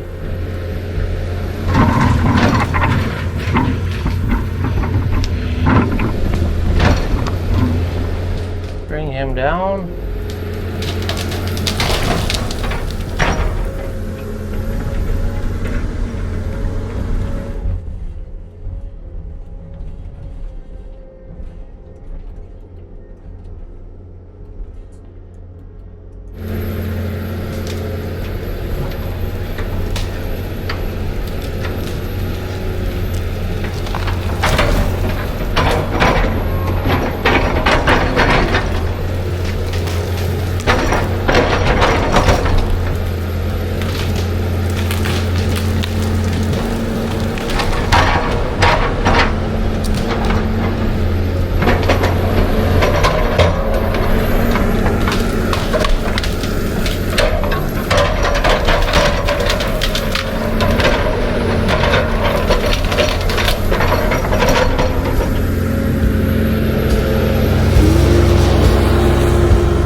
This is gonna work.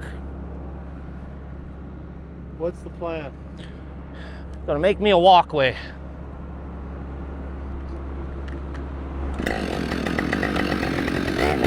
Yeah.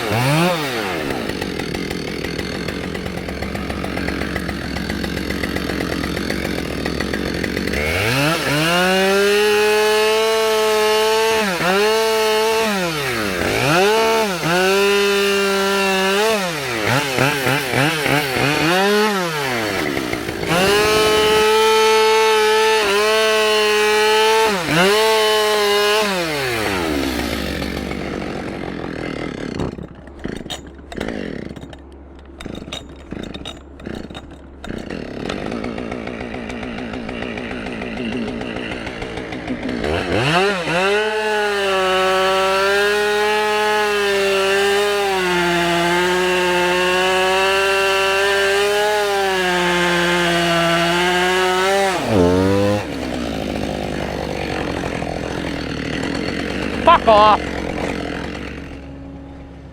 I knew better than to do that.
I bent a tooth.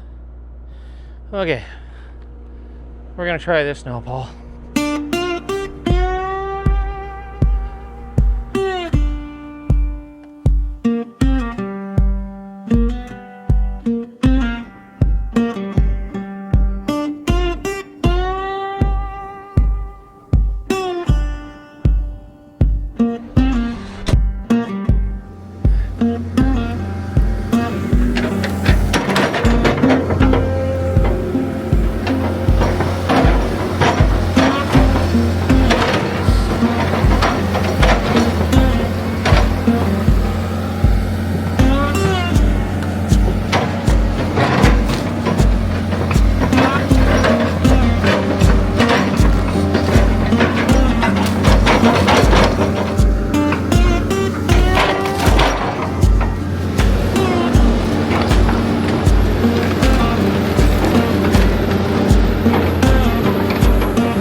I don't like this.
Okay.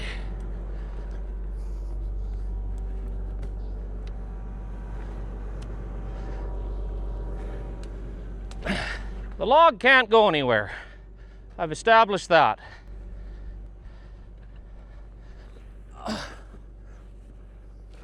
Whew. A fuck of a ways to fall.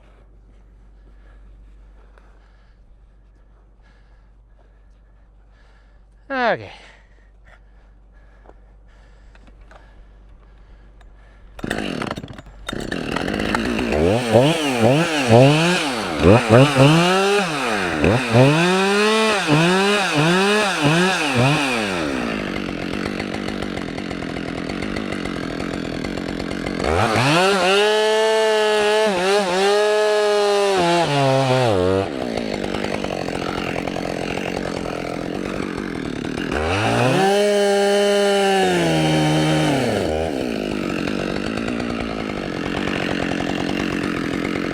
I don't like heights, by the way.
This is just not safe.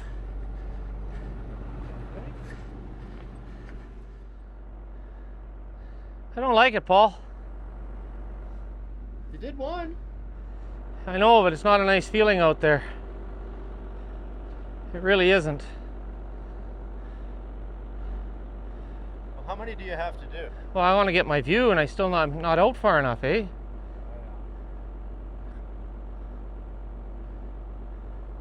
So you're gonna have to do one, move the trees, and repeat? Well, I don't have enough length. Enough distance is the problem.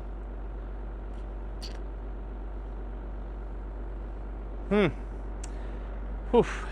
I don't like heights. The power saw and the tree don't work. We know that.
Not happy. I really thought that would work. If I fell, first off, Paul wouldn't be able to get me back up the hill, so I'd be laying there squealing for God knows how long until help came and got me. Then I'd be broken up and in the hospital for 6 months. Probably never fully recover from the injuries. So I don't think that's worth it. Not working out, Paul.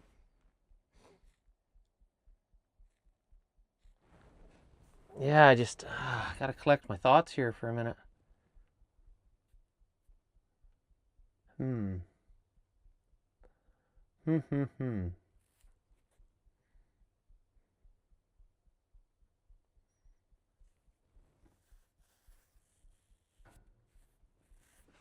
Damn it. Gotta be a way of doing this.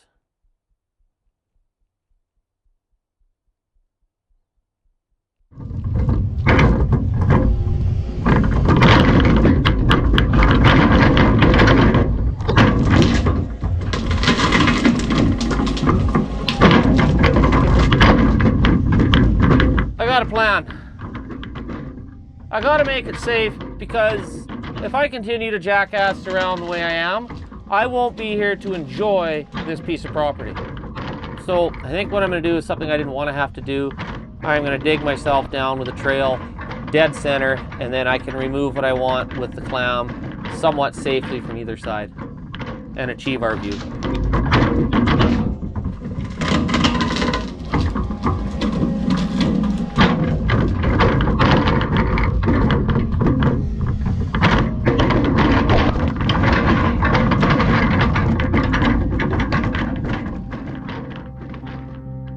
One plan leads to another plan.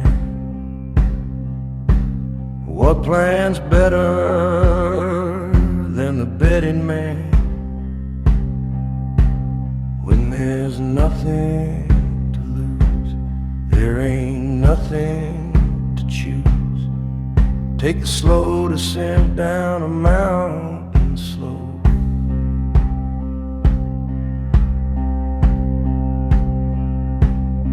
Rock bottom, way beneath the topsoil. Rock bottom, well below where things grow. Rock bottom, dig down, it's about the stones. Rock bottom,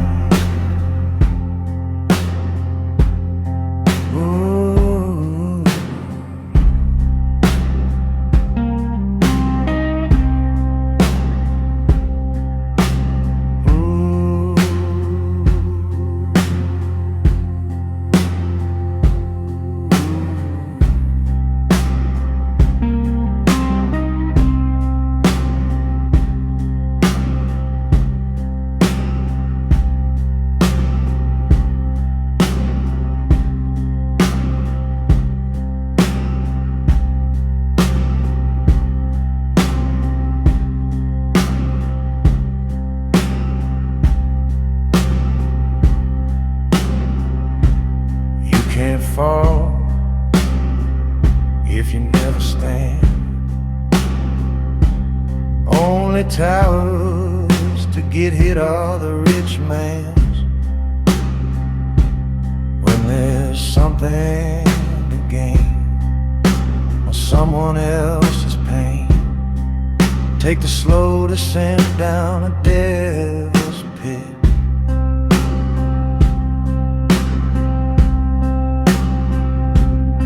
Rock bottom, beneath where we all came. Rock bottom, once life became a bigger game. Rock bottom, dig down where they bury our shame. Rock bottom.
Okay. Oh, I'm gonna have to go down. I have no choice.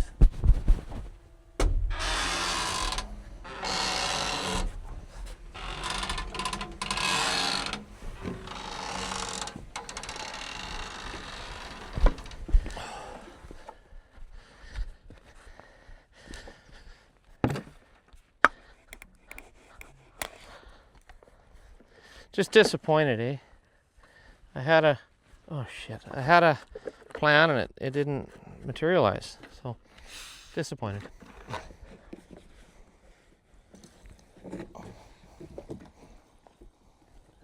Yeah, I guess Whistle Diesel makes mistakes too, don't they?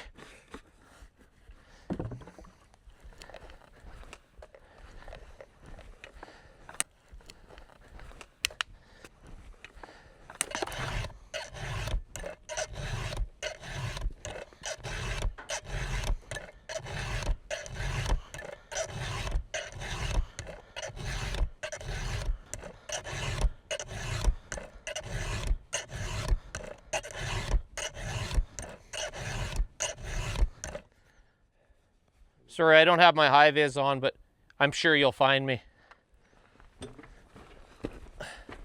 Yeah, you see, I want to get even those couple of trees there, I think, have to come out. So I'll go play. Okay, I'm gonna start tipping some right here, I think. I'm gonna go, I'll feel much better after beating on some wedges. And yes, it's only a half wrap.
Well, that particular tree I felt was leaning back a bit.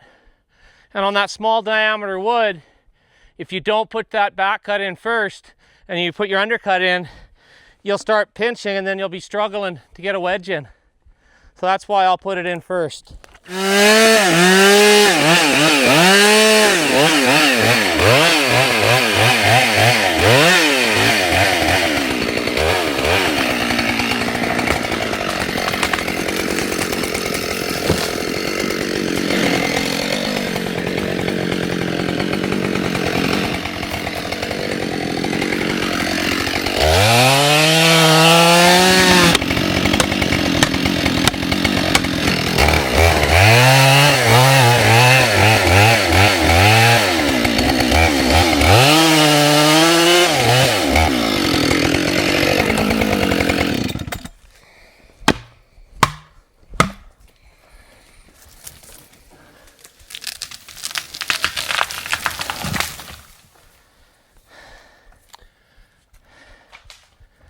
Getting lucky so far, we're 4 for 4.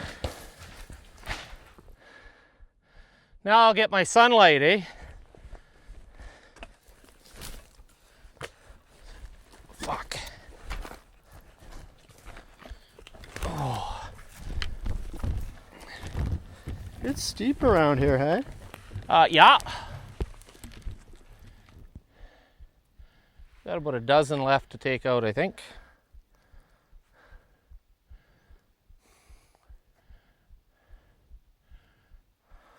Okay.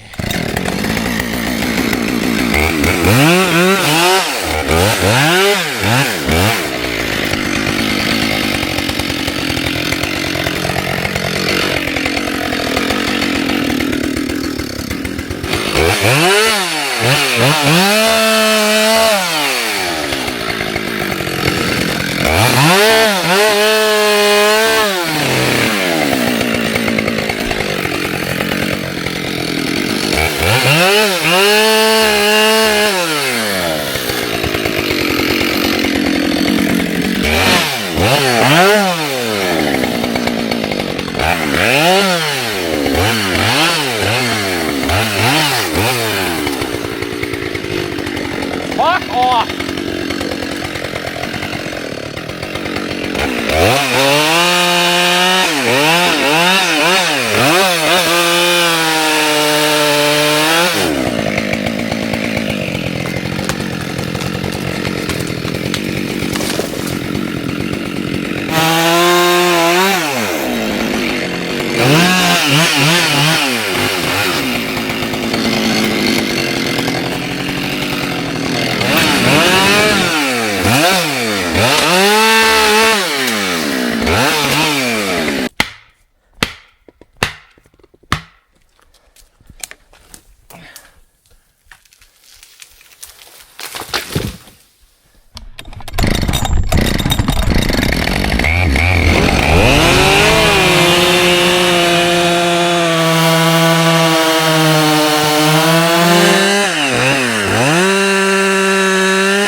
More stupid fucking shit I'm doing.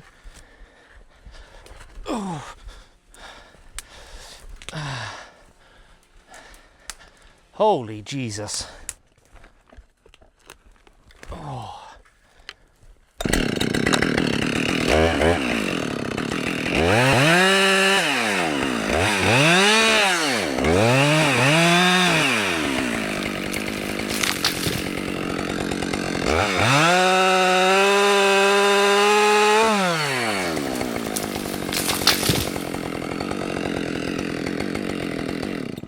How's that?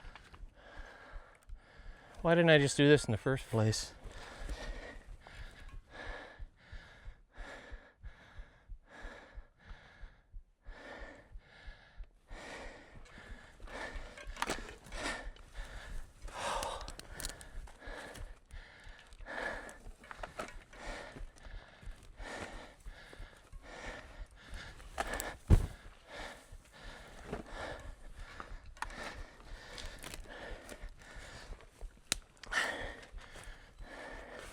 That's a lot of work for an old guy.